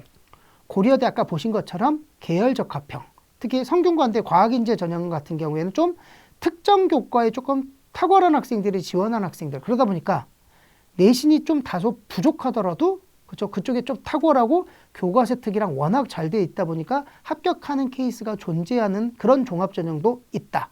그러니까 단순 내신만 보시면 안 되겠죠. 그렇죠? 많이 보셨을 것 같아요. 그럼 학생부 종합전형의 요소, 진로 역량, 공동체 역량, 그리고 가장 중요한 학업 역량. 그럼 학업 역량이라고 하는 건 뭐죠? 학업 성적이 아니죠. 학업 역량, 즉 성취도, 당연히 내신은 좋아야 되고요. 태도, 세특에 쓰여져 있잖아요. 탐구 활동이 아니라 탐구력이라는 표현을 지금 쓰고 있어요. 이것도 해봤고 저것도 해봤고 이것도 해봤다가 아니라 얼마나 깊이 있게 할 수 있는지, 즉 어떻게 확인할 수 있죠? 교과서 특이 쓰여져 있다는 부분인 거겠죠. 진로 역량이라고 하는 부분은요, 아이들이 자꾸만 뭔가 행사에 참여하고 특강의 일회성 그걸만 얘기하는 건 아니고요. 첫 번째 가장 중요한 게 뭐죠? 전공 관련 교과 이수예요. 내가 가고자 하는 학과 모집 단위에 맞춰서 내가 반드시 들어야 되는 교과목을 들었는지 안 들었는지를 반드시 체크해 주셔야 되는 부분인 거겠죠. 뭐 공동체 역할, 당연히 뭐 반장, 부반장을 했냐 안 했냐가 중요한 게 아니라 거기서 어떤 역할을 했는지, 어떤 소통 과정이 이루어졌는지를 글로 쓰여져 있는 부분, 즉 숫자보다 글의 힘이 조금 더 강해지고 있는 부분인 것 같아요. 그래서 우리가 이제 성공 공식 다 아실 것 같아요. 성적만 보는 건 아니고 과목 선택도 보고 역량, 교과서 특이랑 이런저런 부분을 다 보고 선발하는 게 종합전형이기 때문에 우리 아이 학생부도 한번 좀 보실 필요는 있지 않을까요? 한번 이거 볼까요? 이거는 이제 동국대학교 종합전형 가이드북에서 제공된 건데요. 어떤가요? 식품생명공학과를 가는 학생의 화학2라는 교과 세부능력 특기사항인데 첫 번째 먼저 볼까요? 화학 평형과 평형 이동에 대해 학습하면서 르샤틀리 원리에 관심을 갖게 되었대요. 이게 같은 내용이거든요. 즉 그러면서 이제 동기로 이어져서 이게 이제 탐구를 시작하죠. 그죠? 탐구를 시작해요. 온도와 압력 조절로 생기는 문제점을 해결하는 과정에서 초리 촉매로 작용한다는 사실을 논리적으로 발표했다. 즉 뭔가 탐구를 시작해서 어떤 거를 발표하는 것까지. 그리고 책도 읽죠. 공기로빵을 만든다고를 읽게 되면 이런 독서도 이렇게 간접적으로 녹여낼 수 있는 부분이에요. 뿐만 아니라요. 거기서 멈추는 게 아니라 두 번째 탐구를 시작을 해요. 그죠? BP에 의한 미토콘드리아 이상 증상으로 암이 걸리는 사례에 대해서 이제 발표를 하면서 플라스틱의 사용에 주의할 것을 당부하고 뭐 영수 중에 페놀 성분이 염화철과 반응해 차기온을 형성한다 하면서 보라색으로 변하는 과정을 실험을 통해 확인했다. 즉 실험도 했다라는 것도 뭐 쓰여져 있죠. 이런 아이들과 토론하는 모습 어때요? 이런 걸 보시면 정말 선발하고 싶지 않나요? 즉 단순하게 성적만 보지 않고 이렇게 글로 쓰여져 있는 거를 평가하는 게 종합전형이라고 보신다면 좀 다르게 보이시죠? 이 학생은 이제 학업 역량과 전공 적합성을 갖췄다라고 볼 수 있는 사례였다고 보시면 돼요. 그러면 지금 현재 3학년 1학기가 남았는데 교과서 혜택을 어떻게 채워야 될까에 대한 고민이 지금 많을 것 같기는 해요. 일단 첫 번째 말씀드리면요. 우리는요 고등학생이에요.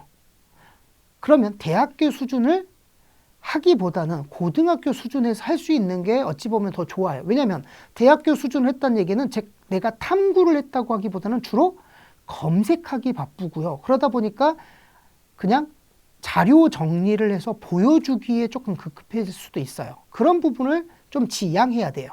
그러니까 내가 이해할 수 있고 남에게 말로 설명할 수 있는 그 정도를 가지고 접근하는 게 제일 좋은 세특이지 않을까. 그리고 꼭 반드시 남들이 하지 않는 것, 그를 해야 된다라는 그런 압박에서 좀 벗어나야 되지 않을까라고 생각이 들어요. 대신 전제가 있어요. 아무리 좋은 세특도요. 성적이 좋지 않으면요. 약간의 평가자로 하여금 의구심이 분명하게 들 수는 있겠죠. 그러니까 전제는 좀 내신 성적을 관리하는 게 필요한 부분이지 않을까라는 부분에서 말씀드린 거고요. 그러면 교과서 혜택을 채우려면 어떻게 해야 될까요? 일단 첫 번째 움직여야 돼요. 하려고 했다라는 말들은 되게 많이 듣지만 시간이 부족해서 못했다라는 말을 마지막에 또 해요. 그래서 특정 교과목에 꽂혀서 몇 과목만 하는데요. 우선순위를 좀 정할 필요는 있겠죠. 내가 가고자 하는 학과에 맞춰서 특정 교과목은 먼저 하되 다양한 교과들을 좀 확장시킬 필요는 있고요. 그리고 교과목 세부 능력 특기 사항이기 때문에 너무 진로에 맞추기보다는 그죠? 교과 역량에 이 글을 읽고 이 학생이 교과의 역량이 좀 많이 올랐겠구나라는 그런 사인을 줘야 되는 부분이에요. 그런 부분에서 본다면 너무 진로에 맞추기 하기보다는 교과서에 나와 있는 주제를 좀 탐구하는 게 좋지 않을까라고 생각이 들고요. 세 번째는 무에서 유를 창조해야겠다는 생각, 그런 강박에서 좀 벗어나야 될 필요는 있고요. 네 번째, 방금 말씀드린 거죠. 남들이 했던 거 반드시 하지 않는 거를 했다기보다는 남들이 했던 것도 괜찮아요. 따라하면서 배우는데 다만 그냥 베껴 쓰기보다는 직접 내가 진짜 하나씩 조금 해보는 게 제일 중요한 부분이고요. 그대로 하기보다는 여기서 나라면 내가 지금 이 상황에서 했다면 좀 더 바꿔본다면 어떤 게 있을까에 대한 한 발자국 더 나아가 보는 건 어떨까요? 이게 교과목 세특의 출발점인 것 같아요. 그런데 이제 대학은요, 다시 한번 또 점검을 하죠.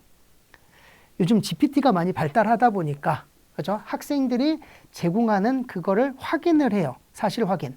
뿐만 아니라요, 검증까지 하죠. 진짜 했는지. 뿐만 아니라 이 학생이 얼만큼 깊이 있게 알고 있는지도 판단을 하고 있다라는 부분. 즉, 자기소개하기 대신에 사실상 글로 제출했다면 지금은 이제 말로 하는 자기소개라고 보는 부분인데 이게 이제 깊이까지 보고 있는 부분. 그러면 면접도 이제는 준비를 하셔야 되는 부분인 거겠죠. 그렇죠? 그리고 가장 중요한 부분인 것 같아요. 과목 선택인 것 같아요. 종합전형에서는. 교육과정의 이수 환경과 이제 학업 성취 맥락에서 좀 분석을 해야 되는데 내가 처음에 말씀드린 것처럼 기계공학과를 가는데 내 물리학을 이수를 못했다. 이건 좀 반성이 좀 필요한 부분인 거겠죠. 그렇죠? 이런 부분에서 조금 학생들이 내가 지금 들은 과목이 뭔지 한번 지원할 때 어떤 내가 지원하고자 하는 학과와 내가 이수한 교과 이수 목록이 좀 일치하는지도 좀 살펴볼 필요는 있는 것 같아요. 그러면 인문계열과 자연계열 어떤 걸 들어야 될까요? 다음 페이지에서 말씀드리겠지만 인문은요. 일단 다양한 교과를 들어보는 게 좋고요. 그 전에 성적이 좋아야겠죠. 그렇죠? 자연계열은 특히 전공 적합성이라고는 표현, 지금 요즘 진로 역량이라는 표현을 많이 쓰는데 진로 역량에는 아무래도 자연계열이 좀 교과 이수 여부가 되게 중요하게 작용을 하고 있다라는 부분이에요. 그리고 어떤 과목을 들었다기보다는 어떻게 했느냐가 가장 중요한 부분. 이건 어디에 쓰여져 있죠? 아무래도 교과 세특에 쓰여져 있기 때문에 교과 세특을 좀 잘 관리할 필요는 있겠죠. 그래서요, 이게 이제 즉 5개 대학이 공동 발표한 것을 제가 그 나름대로 좀 정리를 해본 거예요. 보시면요, 그렇죠? 약대를 가는데 이건 좀 걱정이 하더라고요. 보면 약대를 가는데 권장 과목이 기하가 있어요. 그런데 2022 개정교육과정에서 발표한 경희대 거를 살펴보면 또 기하가 빠져 있기는 해요. 근데 뭐 이런 것들도 있긴 하겠지만 너무 당연한 얘기하고 있죠. 약대를 가는데 화학을 안 들었다? 이상하잖아요. 그렇죠? 생명 원투도 들어야겠죠. 오른쪽 기계. 당연히 물리 들어야죠. 화학도 들어야죠. 너무 당연한 거 아닌가요? 그렇죠? 그럼 핵심 과목과 권장 과목이 있는데 핵심 과목은 뭘까요? 반드시 들어야 된다는 과목이에요. 권장 과목은요. 아무래도 들어야 된다. 가급적 들었으면 좋겠다라고 하는 부분에서 조금 어감은 좀 다르지만 결론은 둘 다 들었으면 하는, 왜냐하면 경쟁자들은 다 듣고 왔거든요. 그런 것도 좀 생각해 보실 필요는 있는 것 같아요. 그러면 인문은 발표한 대학들이 몇 군데가 없어요. 서울대가 발표했지만 경제학과 정도 하나만 발표를 했고 나머지 학과는 없죠. 동국대가 발표를 하기는 했지만 이것도 쌀로 밥 짓는 얘기를 하고 있어요. 뭐 예를 들어서 사회과학대를 간다면 확통을 들어야 되고 수학, 국어를 들어야 된다. 이런 식이거든요. 사회를 들어야 된다. 너무 당연한 얘기잖아요. 그런 부분에서 본다면 자연계열 애들에게는 특히 권장 과목이 되게 좀 중요한 부분으로 작용할 수 있다라고 보셔야 되는 부분인데요. 특히 대학에서는요. 서류평가 시스템으로 제일 먼저 학생을 평가할 때는 제가 사정관이라고 한다면 제일 먼저 로그인을 하면 이 학생이 들은 교과목이 제일 먼저 보여요. 몇 학년 몇 학기 때 무슨 과목을 들었구나. 이걸 통해서 아무리 고등학교명이 블라인드가 되어져 있다고 하더라도 보이죠. 아, 이 학교는 영재고겠구나. 어떤 학교는 자사고겠구나. 그죠? 하지만 일반 고학교, 전국 2,300여 개의 고등학교가 있는데 이걸 확인할 수 있을까요? 불가능이에요, 사실상. 그러니까 그런 부분에서 본다면 그냥 학생을 올곧이 이렇게 쳐다보고 학생을 평가한다고 보시면 무슨 과목을 몇 학기 때 언제 들었는지 확인할 수 있다는 그거 보면 제일 위에 상단에 보시면 그 다음에 이 학생이 피했는지 안 피했는지 교육과정 편성표가 있죠. 그 다음에 성적으로 들어가는 부분이라면 이수교과 목록 되게 중요한 부분이라는 게 눈에 확 와닿죠. 그러면 이제 학생들 다시 또 고민이죠. 개성적으로 어디 갈 수 있는지. 예언가적인 부분으로 좀 바라보지 말고요. 선생님도 솔직히 내 사람이고 맞출 수 있는 사람은 아무도 없어요. 그렇죠? 이런 부분에서 본다면 선생님과 조금 말과 조금 조력자, 많이 도움, 어찌됐건 그래도 우리보다 많이 알고 있는 거니까 담임 선생님과 상담을 통해서 좀 지원 사격을 받을 필요는 있지 않을까라는 부분이에요. 한번 제가 볼게요. 경희대가 발표한 2025학년도 지역균형, 즉 교과 전형이고 네오 르네상스 전형, 종합 전형 발표 합격자 발표 성적대인데 어떤가요? 2.5등급이 지금 주황색 세로 줄로 되어 있는데 조금 버겁죠. 하지만 행정학과에 보면 동그라미 2.5등급 넘는 학생들도 붙었죠. 왜 붙었을까요? 이게 이제 서류를 또 반영하고 있다라는 부분도 있고요. 수능 최저를 못 넘는 학생인데 이 학생은 또 넘었을 수도 있겠죠. 넘는 학생에 한해서만 또 붙는 거니까요. 그런데 꼭 수능 최저를 넘었다고 합격은 아니거든요. 그죠? 서류 때문에 영향이 좀 컸을 부분이긴 해요. 반면에 종합전형을 한번 볼까요? 어때요? 모든 전형에 거의 다 2.5 넘는 학생들도 많이 붙지 않나요?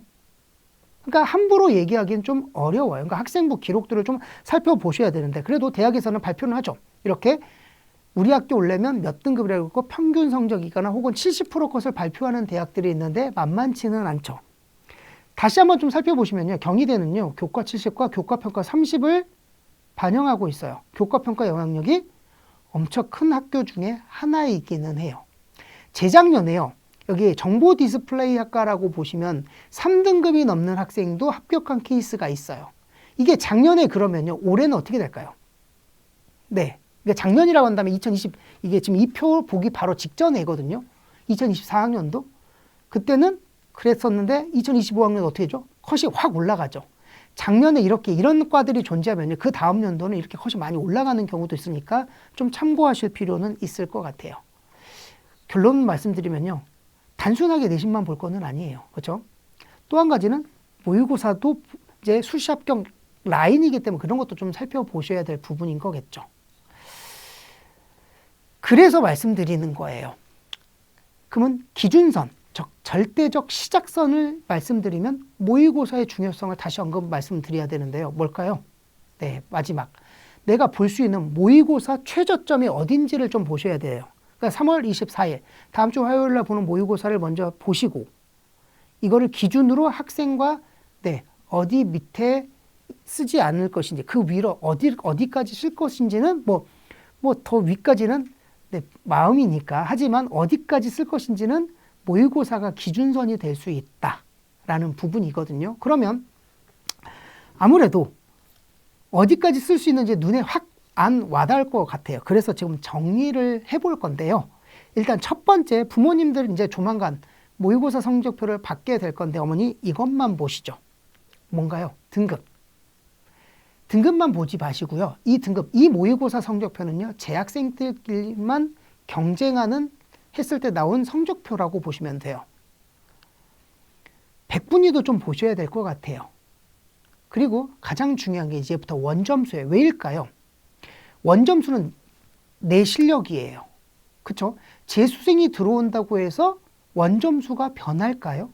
변하지 않겠죠. 당연히 난이도에 따라서 원점수는 변할 수 있기는 하겠지만 작년 기준으로 본다면요. 3월, 9월 수능 같은 경우에는 난이도가 고루 잘 낸 시험이라고 보시면 돼요. 6월은 조금 쉬웠던 경향이 있었지만 그러면 원점수를 반드시 보실 필요는 있겠죠. 한 가지 더 보실 게 이제 어머님들이 보실 것 중에 하나가 오른쪽에 보시면 조합별로도 이렇게 비율이 나타나거든요. 우리 아이가 어떤 과목에 있을 땐 조금 더 유리하네? 라는 부분. 그리고 한 가지 더 보실 게 우리 아이가 부족한 게 무엇인지. 근데 대다수는요. 많이 틀리는 문제는 밑에 있는 비판적 이해나 적용 창의 혹은 수학은 추론 문제 해결 같은 경우가 많이 틀릴 수밖에 없겠죠. 네, 난이도가 있으니까.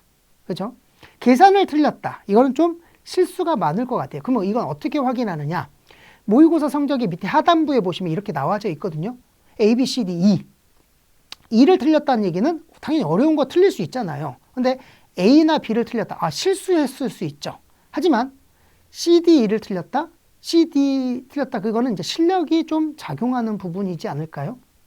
그리고 뒷부분에 막 틀려서 X면 이거는 밀려 쓰거나 혹은 시간이 없어서 못 풀었다라고 할 수 있는 부분이 있긴 하겠죠. 그런 것도 좀 살펴보면서 앞으로 좀 전략을 세워야 되지 않을까라는 판단에서 말씀드린 거고요. 이거는요, 이제 저희들이 나름대로 좀 항상 연구를 하는 것 중에 하나인데 3월은 재학생끼리 보는 시험이다 보니까 등급이 좀 아무래도 상대적으로 좀 더 잘 나오는데 6월은 네, 재수생이 들어오죠. N수생, 졸업생들이 들어오는데 7만 5천 명 정도가 들어오고 9월은 9만 명, 수능은 16만 명이 들어오고 있어요. 보시면 상위권 한 90% 이상 정도 되는 100분위를 갖고 있는 학생들을 보면 떨어지는 게 밑에 하위권 한 70%대 학생들보다는 좀 덜 떨어지는 거 보이시죠? 왜일까요? 재수생들이요. 들어올 때는 일반적으로 그죠? 1, 2, 3등급대 애들이 좀 더 많죠. 뭐 4, 5등급대 애들도 들어오기는 하지만 그러면 내가 기존에 갖고 있던 학생들 성적보다 잘한 애들이 많이 들어오면 아무래도 눌리기 때문에 성적이 좀 떨어질 수밖에 없는 반면에 상위권 학생들은요. 일부 애들이 나의 위로 들어오고 대다수 학생들은 밑으로 들어오기 때문에 덜 눌리는 상황. 근데 이것도 얼만큼 눌릴지는 모르기 때문에 다시 한번 좀 살펴보시면요. 이렇게 보셔야 돼요. 일단 영어는 별도로 논하고 국어 45문항, 수학 30문항, 탐구 20개, 20개. 즉 우리가 선호하는 학교들이라고 한다면요. 광운대 이상 정도 되는 학교들이라면 즉 탐구를 2개 정시때 반영을 하고 있거든요. 보시면 이걸 먼저 살펴보셔야 돼요. 무슨 말이냐? 한 6개 틀리면 의대 끝성까지는 쓸 수 있어요. 즉 국어 2개, 수학 2개, 탐구 합쳐서 2개, 40문항 중에 2개 틀리면 의대, 39개 의대가 있는데 그중에서 쓸 수 있는 거지 합격이라고 얘기는 못하겠죠. 그 정도 된다. 그리고 예를 들어 저는 꼭 건대를 가고 싶은데 그러면 건대가 어디 있죠? 한 21개 정도 되는 거죠. 그렇죠? 21개. 21개라는 얘기는 국어 한 7개. 7개 틀리면 3점짜리 틀리면 80점대 초반이에요. 그렇죠? 80점대 초중반이 되겠죠. 이렇게 보시죠. 그리고 수학도 7개 틀리면 4, 7에 28이니까 72점이지만 꼭 4점짜리만 틀렸을까요? 그렇지는 않겠죠. 그렇죠? 그럼 2등급 중반, 2등급 정도가 나오거든요. 이렇게 보시면 이것도 건대를 간다는 얘기는 건대에서 선호하는 학과가 있고 제일 비선호하는 학과들이 분명히 있잖아요. 제일 낮은 과에 원서를 쓸 수 있다인 것뿐이지 단순하게 건대를 갈 수 있다라는 건 아니고요. 이거는 수능 난이도를 전제로 했다라고 보시면 돼요. 이것보다 난이도가 쉬웠다면 개수를 빼야겠죠. 그렇죠? 이렇게 보시면 될 것 같아요. 그래서 이번 3월 모의고사 봤었을 때 우리 아이 네, 모의고사 시험지를 꺼내서 몇 개 틀렸는지 좀 가늠해 보고 지원 경향을 좀 살펴볼 필요는 있지 않을까. 우리가 29개 대학, 아까 보셨죠? 그 마지막까지 대학까지 포함한다면 약 30개 정도 틀리면 10개 선을 틀린다면 인서울 대학에 지원할 수 있는 성적까지는 된다 정도 살펴보셔야 될 것 같아요. 그러면 특히 이제 탐구 다시 한번 많은 학생들이 지금 재학생 같은 경우에 이제 시작한 학생들도 많잖아요. 보시는 것처럼 최근 2개년도를 보시면 어떤가요? 1개 틀리면 1등급 컷선이죠. 2개 틀리면 44점이 돼버리는 거니까 거의 1등급이 벗어나서 2등급이죠. 3개 틀리면 그죠? 41점이 되는 상황이거든요. 그러면 보이시겠지만 3등급이에요. 즉 탐구는요. 하나 틀리면 1등급, 2개 틀리면 2등급, 3개 틀리면 일반적으로 3등급이에요. 당연히 어려우면 조금 더 떨어질 수는 있지만 일반적으로 그렇다라고 보시면 좀 시사하는 바가 있죠. 그래서 탐구 조금 지금 시작하지 않은 학생들, 이제 아직 한번 완독을 하지 못한 학생들이라면 빨리 좀 시작하는 게 맞지 않을까라고 말씀을 드리고요. 이거 방금 말씀드린 것처럼 오른쪽 하단에 보시면 우리가 3월, 6월, 9월 수능 가면 갈수록 재수생 인원들 많이 늘어나고 있는 거 보이시죠? 16만 명, 거의 재학생의 절반 가까이가 인원이 들어오고 있다라는 사실. 올해 고3 학생들 어떤가요? 2008학년도 네, 출생연도 갖고 있는 학생들 네, 작년보다는 학생 수가 줄었죠. 어찌 보면 또 기회일 수는 분명하게 있거든요. 오른쪽 이제 상단에 보시면요. 이게 등급 이게 보이는 건데 9등급 체제에서 한 그냥 상위 등급만 제가 가지고 온 건데 한번 볼까요? 한 2등급에서 2.5등급 사이를 보시면요. 오른쪽 제일 끝에 2023을 보면 자연계열이 57%에서 63%까지 이렇게 60.8이지만 더 위로 올라가면 계속 자연계열 학생들의 분포가 늘어나고 있죠. 인문계열은 줄어들고 있죠. 즉 많은 고등학교와 에서 상위권 학생들이 주로 자연계열에 분포되어 있다 정도 좀 살펴보신다면 이것도 좀 주는 시사하는 바가 있는 게 특히 우리 아이가 인문계열 성향을 갖고 있다면 네, 수시가 좀 적극적으로 좋은 전략이지 않을까요? 왜냐하면 상위권에 인문계열 학생들이 적다는 얘기잖아요. 특히 정시는 교차 지원을 많이 하는 반면에 수시에서는 교차 지원이 쉽지는 않잖아요. 그래서 적극적으로 인문계열 애들에게는 조금 더 조금 적극적으로 수시를 좀 지원하라고 말씀드리고요. 자연계열 애들은 점점 상위권 애들이 좀 많아지고 있는 것도 좀 참고하셔라. 그래서 이거는 이제 제 나름대로 정리한 거지. 이게 절대적인 진리는 아니고요. 이쪽 라인급 정도 되면 종합전형에서 충분히 쓸 수 있기 때문에 참고해 보시라는 차원으로 이렇게 네, 표로 한번 좀 만들어 봤기 때문에 좀 살펴보실 필요는 있는 것 같아요. 그러면 이제 고민이 많을 것 같아요. 정시로 갈아타도 될까요? 라는 질문들을 많이 하는데 상위권 대학 아까 말씀드린 것처럼 수능으로만 뽑지 않아요. 학생부도 반영하기 때문에 절대적으로 내신을 놓지 말고 마지막까지 좀 잡고 있어라 라는 차원에서 말씀드릴게요. 그리고 성균관대가 좀 특이 변수가 생겼죠. 사범대학 같은 경우가 수능으로 선발하는 게 아니라 종합전형으로 선발하고 있는 모습, 이런 대학들도 있다 정도 살펴보실 필요는 있죠. 그래도 수시가 어렵죠. 그죠? 이것저것 따질 게 너무 많은데 이게 맞나요? 라고 할지 모르겠는데요. 그럼 정시는 쉬울까요? 정시는요, 방금 좀 다른 게 이게 수능 성적표 혹은 6월 모의고사 성적표가 이렇게 생겼거든요. 이걸 가지고 지원을 해야 돼요. 어렵죠. 또 하나 대학은 갈 때 막 이런저런 요소들을 반영해서 아이들을 선발을 하고 있거든요. 그렇죠? 어떤 학교 활용지표라고 하는 거는 100분위를 반영하느냐 표준 점수를 반영하느냐, 반영 영역 국수영 탐을 다 반영하느냐 국수영 과만 반영하느냐 다 다르거든요. 비율도 영어가 20%냐 15%냐 10% 가산이냐 감산이냐 다 달라요. 이것도 어렵잖아요. 근데 이것도 걱정하지 마실 거는요. 아까 말씀드린 담임선생님과 상담하면 센즈낙에서 전부 다 제공을 하고 있어요. 대충 라인은 이 정도 되면 너무 많이 차이가 나고 어느 정도 지원 가능하고 이런 것들을 알려주기 때문에 반드시 담임선생님과 상담이 좀 필요한 부분이지 않을까. 그리고 이게 좀 중요한 게 정시에서는요. 등급 보시면 제일 위에 보시나요? 국어만 좀 살펴보시면 1등급도 147점이 있고요. 133점이 있어요. 표준 점수. 반면에 2등급을 볼까요? 132점 있죠. 즉 등급도요. 1등급과 2등급 차이에는 무려 15점이 차죠. 차이가 나는 반면에 100분위는 몇 차이 나죠? 100에서 95니까 5점밖에 차이가 나지 않아요. 그래서 상위권 대학은요. 주로 표준 점수를 많이 쓰고 있어요. 반면에 이제 중위권 대학들을 내려오면요. 중하위권 대학들 내려오면 많은 대학들이 100분위를 쓰고 있죠. 왜일까요? 표준 점수가 그죠? 123에서 118로 5점밖에 차이가 안 나는 반면에 100분위는 86에서 74니까 12%가 차이가 나죠. 그래서 변별을 더 갖추고자 할 때는 이렇게 100분위 쓰는 대학들을 여기서는 많이 활용하고 있다. 그러면 내가 지원하고자 하는 학교가 어떻게 되는지도 좀 살펴볼 필요는 분명하게 있죠. 그래서 정시는요. 하나 더 맞추는 게 더 중요한 부분이에요. 등급이 중요하진 않아요. 뭐 등급도 당연히 안 중요한 건 아니겠지만 네, 원점수에 맞춰서 네, 표준 점수가 높을수록 그게 좀 더 유리한 구도에 있죠. 또 한 가지는 학생들이 이제 영어 어려운 것 같은데 영어 작년엔 좀 어려웠던 건 사실이에요. 근데 이것도 좀 시사하는 바가 있어요. 상대적으로 영어 공부를 좀 등한시하는 것도 없지 않아 있다 보니까 이런 것도 좀 체크를 해보셔야 될 부분인 것 같고요. 1, 2, 3등급까지 보시면 조금 줄고는 있지만 거의 50% 육박하는 45%에 가까울 만큼의 지금 현재 3등급을 보이고 있기 때문에 정시에서는 영어가 크게 영향력을 미치지는 않지만 그래도 손해를 절대 봐서는 안 되거든요. 그런 부분을 본다면 영어 공부도 마지막까지 좀 챙기라는 말씀을 드리고 싶고요. 대학별로 좀 한번 좀 살펴보도록 할게요. 대학별 반영 비율과 영어 등급별 점수부터 좀 살펴보시면요. 대학별로 좀 차이가 많이 있죠. 그렇죠? 서울대 같은 경우에는 이렇게 영어 감점을 하고 한국사도 감점을 하는 반면에 네, 성균관대 같은 경우에는 영어의 반영 비율을 두고 있지만 한국사는 감점을 두고 있죠.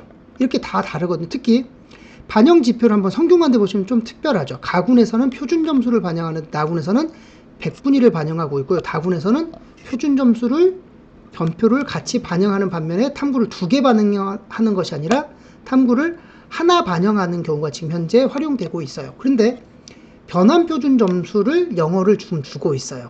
즉 제공하지 않고 있다는 거. 이것도 좀 깜깜이죠. 이런 부분에서 본다면 대학에서 좀 만만치 않아요. 정시가. 그리고 특히 서울대 말하는 수학 40%와 한양대에서 제공하는 수학 40%는 좀 다르거든요. 왜일까요? 서울대는 영어가 여기 반영 비율에 포함되어 있지 않기 때문에 올곧이 40%, 즉 세 과목에서 40%를 반영하고 있지만 한양대 같은 경우에는요. 영어까지 포함해서 100이다 보니까 수학 40%가 미치는 영향력은 약 1.6배에 해당한다라고 보시면 될 것 같아요. 즉 25%가 아닌 거죠. 이런 부분을 보면 좀 차이가 있는, 숫자에 조금 바라보는 시선이 좀 다를 수 있고요. 좀 전에도 말씀드린 것처럼 영어 같은 경우에는 특히 비율 적용, 감점, 가산점이 다 다르거든요. 그런데 한 가지 지켜야 될 게 많은 대학들, 즉 인서울권에 들어오고 싶어하는 학생들은요. 3등급까지는 맞아야지만 조금 차이가 좀 손해를 보지 않는 것들이 있다.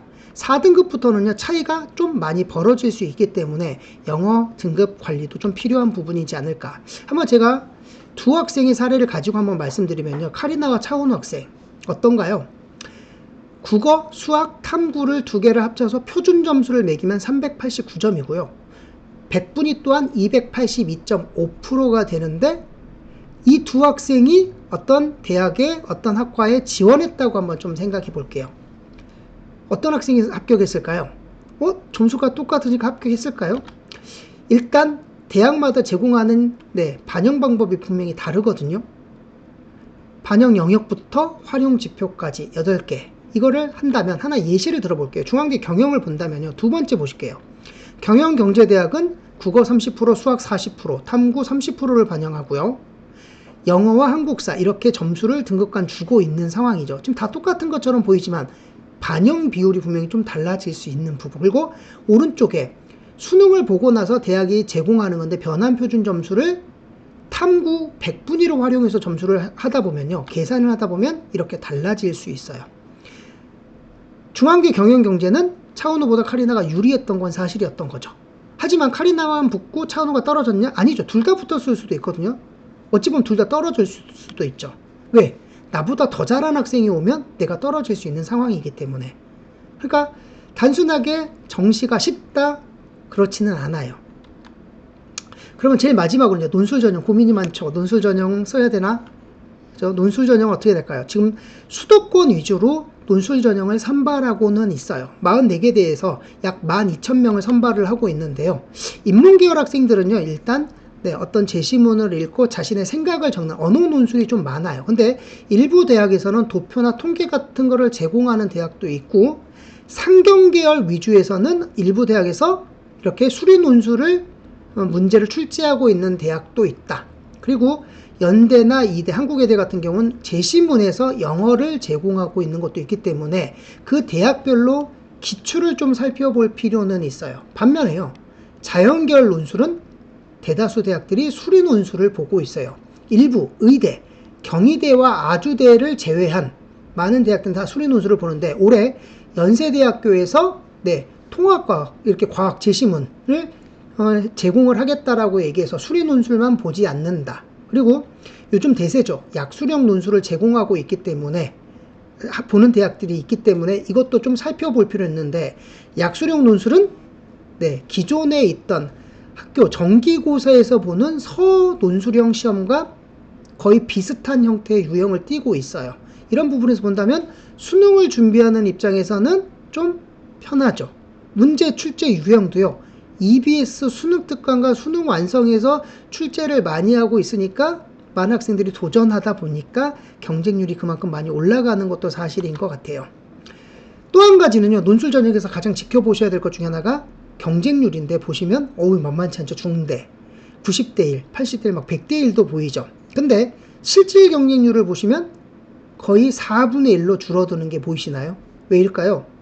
수능 최저라는 부분이에요. 즉 수능 최저가 세계합 6이거든요. 높죠, 상대적으로요. 그러니까 우리 학생들 논술을 꼭 합격하고 싶다면 가장 갖춰야 될 기본 조건 수능 공부, 수능 최저를 넘는 게 첫 번째인 것 같고요. 두 번째는 대학별로 항상 늘 기출 형태가 비슷하기 때문에 최근 3개년 정도는 좀 살펴볼 필요가 있는데요. 대학별로 홈페이지에 가보시면 선행학습 영역평가 보고서라고 하는 4월 1일자로 무조건 올리게끔 되어져 있어요. 그걸 반드시 좀 살펴보셔서 해답지, 출제 근거를 좀 잘 보실 필요도 있고요. 그리고 최근 3개년 거 모의 논술도 좀 살펴보시면 제일 좋지 않을까요? 라는 부분에서 말씀드린 거고요. 그리고 한 가지 가장 큰 부분이 있는 게 수능일. 이거는 아직 대학들이 발표를 하지 않았기 때문에 작년 기준으로 말씀드리면은요. 수능 이전에 보는 대학들이 있고 수능 이후에 보는 대학들이 있는데 수능 이후에 보는 대학들이 압도적으로 많죠. 그죠? 동일한 날에 오전 오후로 보는 대학도 있지만 사실상 두 개 보기에는 쉽지는 않아요. 근데 수능 이전에 보는 대학들이 아무래도 경쟁률은 떨어질 수밖에 없겠죠. 이유는 혹시나 합격하면 정시에 못 갈 거라는 그런 기대감에 아이들이 쓰지 않는 경우도 많거든요.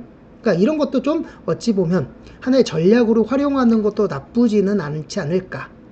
오른쪽 제일 끝에 국민대 같은 경우는 수능 이후 무려 2주일 뒤에 시험을 보고 있는 부분. 그러다 보니까 학생들이 수능 이후에 준비해서 보겠다라고 하는 부분에서 경쟁률이 좀 128대 1까지 가는 그런 상황을 발생했기 때문에요. 좀 참고하실 필요는 있는 것 같습니다. 그래서 다시 말씀드리지만 논술 준비하는 학생들에게는 반드시 선행학습 영역평가 보고서를 보고 우리 이 학교 출제 경향성을 좀 판단해 보실 필요는 있지 않을까라는 부분이고요. 그래서 좀 정리를 할게요. 오늘 제가 말씀드리는 건요. 어떤 게 좋고 나쁘고는 아니고 전반적으로 좀 살펴보시고 우리 아이가 회피성보다는 우리 아이한테 맞는 전형이 무엇인가를 좀 찾아보라는 말씀을 드리고자 해서 제가 정리를 한 거고요. 교과 전형 같은 경우에는 상위권 대학을 위주로 아무래도 서류를 반영하고 있으면서도 또 하나 서류를 보면 또 어떤 걸 반영하죠? 교과목 이수도 반영하지만 원점수도 보고 있어요. 그렇죠? 그런 부분에서도 좀 체크를 해야 되고 수능체전은 막강하죠. 그리고 종합전형 같은 경우에는 뭐 두말할 필요 없지만 교과 이수 목록도 중요하지만 세특에서 쓰여져 있는 결과보다는 좀 과정, 그 과정들을 좀 우리 아이의 탐구 역량을 좀 살펴볼 필요는 있는데 너무 진로 위주, 교과와 너무 억지 연결보다는 좀 교과 심화를 좀 위주로 세특을 준비해서 한다면 좀 좋은 결과를 얻지 않을까. 그리고 논술 전형 같은 경우에는 논술 100%로 선발하는 대학들이 많이 있고요. 그리고 수능 최저의 영향력, 뭐 두말할 필요 없겠죠. 그리고 약수령 논술이 좀 요즘 대학들이 14개 대학이 지금 보고 있기 때문에 그 대학들도 좀 살펴볼 필요는 있지 않을까. 그리고 마지막으로 정시는 점수로 가는 거지만 대학에서 학생부를 반영하고 있는 대학들도 있기 때문에요. 어느 대학, 내가 지원하고자 하는 대학의 학생부를 반영하는 비율도 좀 살펴볼 필요는 분명하게 있어 보여요. 다시 말씀드리지만 지금 3학년 1학기 초 반드시 보셔야 될 부분이 있죠. 덕성여대 같은 경우, 약대 같은 경우에는요. 수시에서는 사탐을 허용해요. 즉 수능 최저를 허용하지만 정시에서는 과탐의 20% 가산점, 거의 과탐 학생들만 오란 뜻인 거죠. 이런 것들도 있기 때문에 모집 요강이 절대적인 진리, 그걸 좀 반드시 살펴볼 필요는 있고요. 그리고 권장 과목 뭐 계속 말씀드렸죠. 그렇죠? 올해 끝내셔야죠. 반드시. 그렇죠? 이런 부분도 좀 살펴보시는 차원에서 말씀드리고요. 좀 마지막으로 정리를 드리면 우리나라의 모든 시험은요. 아침에 보고 있어요. 그러면 저녁에 아무리 공부가 잘 된다고 하더라도 아침형 인간으로 좀 만들 필요는 있겠죠. 요즘 학생들 중에는요. 오늘도 저희 좀 즐거웠던 것 중에 하나가 저희 반 학생 2명이 6시 반에 학교에 등교해서 공부를 하고 있더라고요. 이런 거 되게 좋지 않을까요? 자기도 그쪽으로 바꾸고 싶대요. 대신 전제가 있어요. 잠은 충분히 자야지만 집중도도 좀 높아지지 않을까요? 그래서 일찍 자고 일찍 일어나서 좀 공부하는 습관을 좀 만들 필요는 있고요. 그리고 시험은요. 아침 8시 40분 국어 영역으로부터 시작해서 그냥 탐구까지 하면 4시 37분에 끝나거든요. 학생 집중도도 되게 길어야 돼요. 학기 중에는 좀 조는 학생들도 분명히 있었지만 중요한 시험 앞두고 있어서는 이런 장기적인 좀 깨어있는 것도 좀 필요하고 집중도도 좀 필요한 부분인 거니까 편식하지 않게 공부하면서 좀 오전에는 국어 공부, 수학 공부 위주로 하고 오후에는 영어, 탐구 위주 공부하는 것도 필요하고 저녁 시간 때는 복습이 좀 필요한 부분이지 않을까. 계속해서 말씀드린 것 중에 하나가 모의고사 말씀드렸죠. 네, 절대적인 기준선이 되겠죠. 수시. 이렇게 본다면 모의고사를 또 잘 보는 학교들이요. 그 학생들이 또 대학도 잘 가요. 왜일까요? 과감하게 쓸 수 있거든요. 그렇게 본다면 마지막까지 모의고사, 나는 내신으로 가는 학생, 뭐 종합전형 수능 최저가 없다고 하더라도 모의고사가 조금 다 잘 나와 있으면 좋은 결과 분명히 있을 것 같거든요. 그러려면 가장 먼저 해야 될 게 자기 공부 시간이 먼저 확보되는 그런 공부를 해야 되지 않을까. 그죠? 언제까지 학원만 다녀서 의존하기 공부보다는 자기가 풀어내는 그런 실력을 갖출 때 네, 좋은 결과로 이어지지 않을까라고 생각이 들어요. 제가 오른쪽에 상단을 했는데요. 오늘로서 245일 남았죠. 그냥 1년이라고 그냥 제가 PT를 만들었지만 계속해서 같은 상황에서 준비한다면 변하지 않기 때문에 1을 갖지만요. 어제보다 나은 오늘, 즉 1%의 성장을 매일같이 365일 한다면 1이 아니라 거의 38에 가까운 네, 결과를 보여줄 수 있다. 즉 아직 245일 남았잖아요. 최선을 다한다면 분명히 좋은 결과 있을 거라고 생각이 드네요. 제가 준비한 강의는요. 오늘 여기까지고요.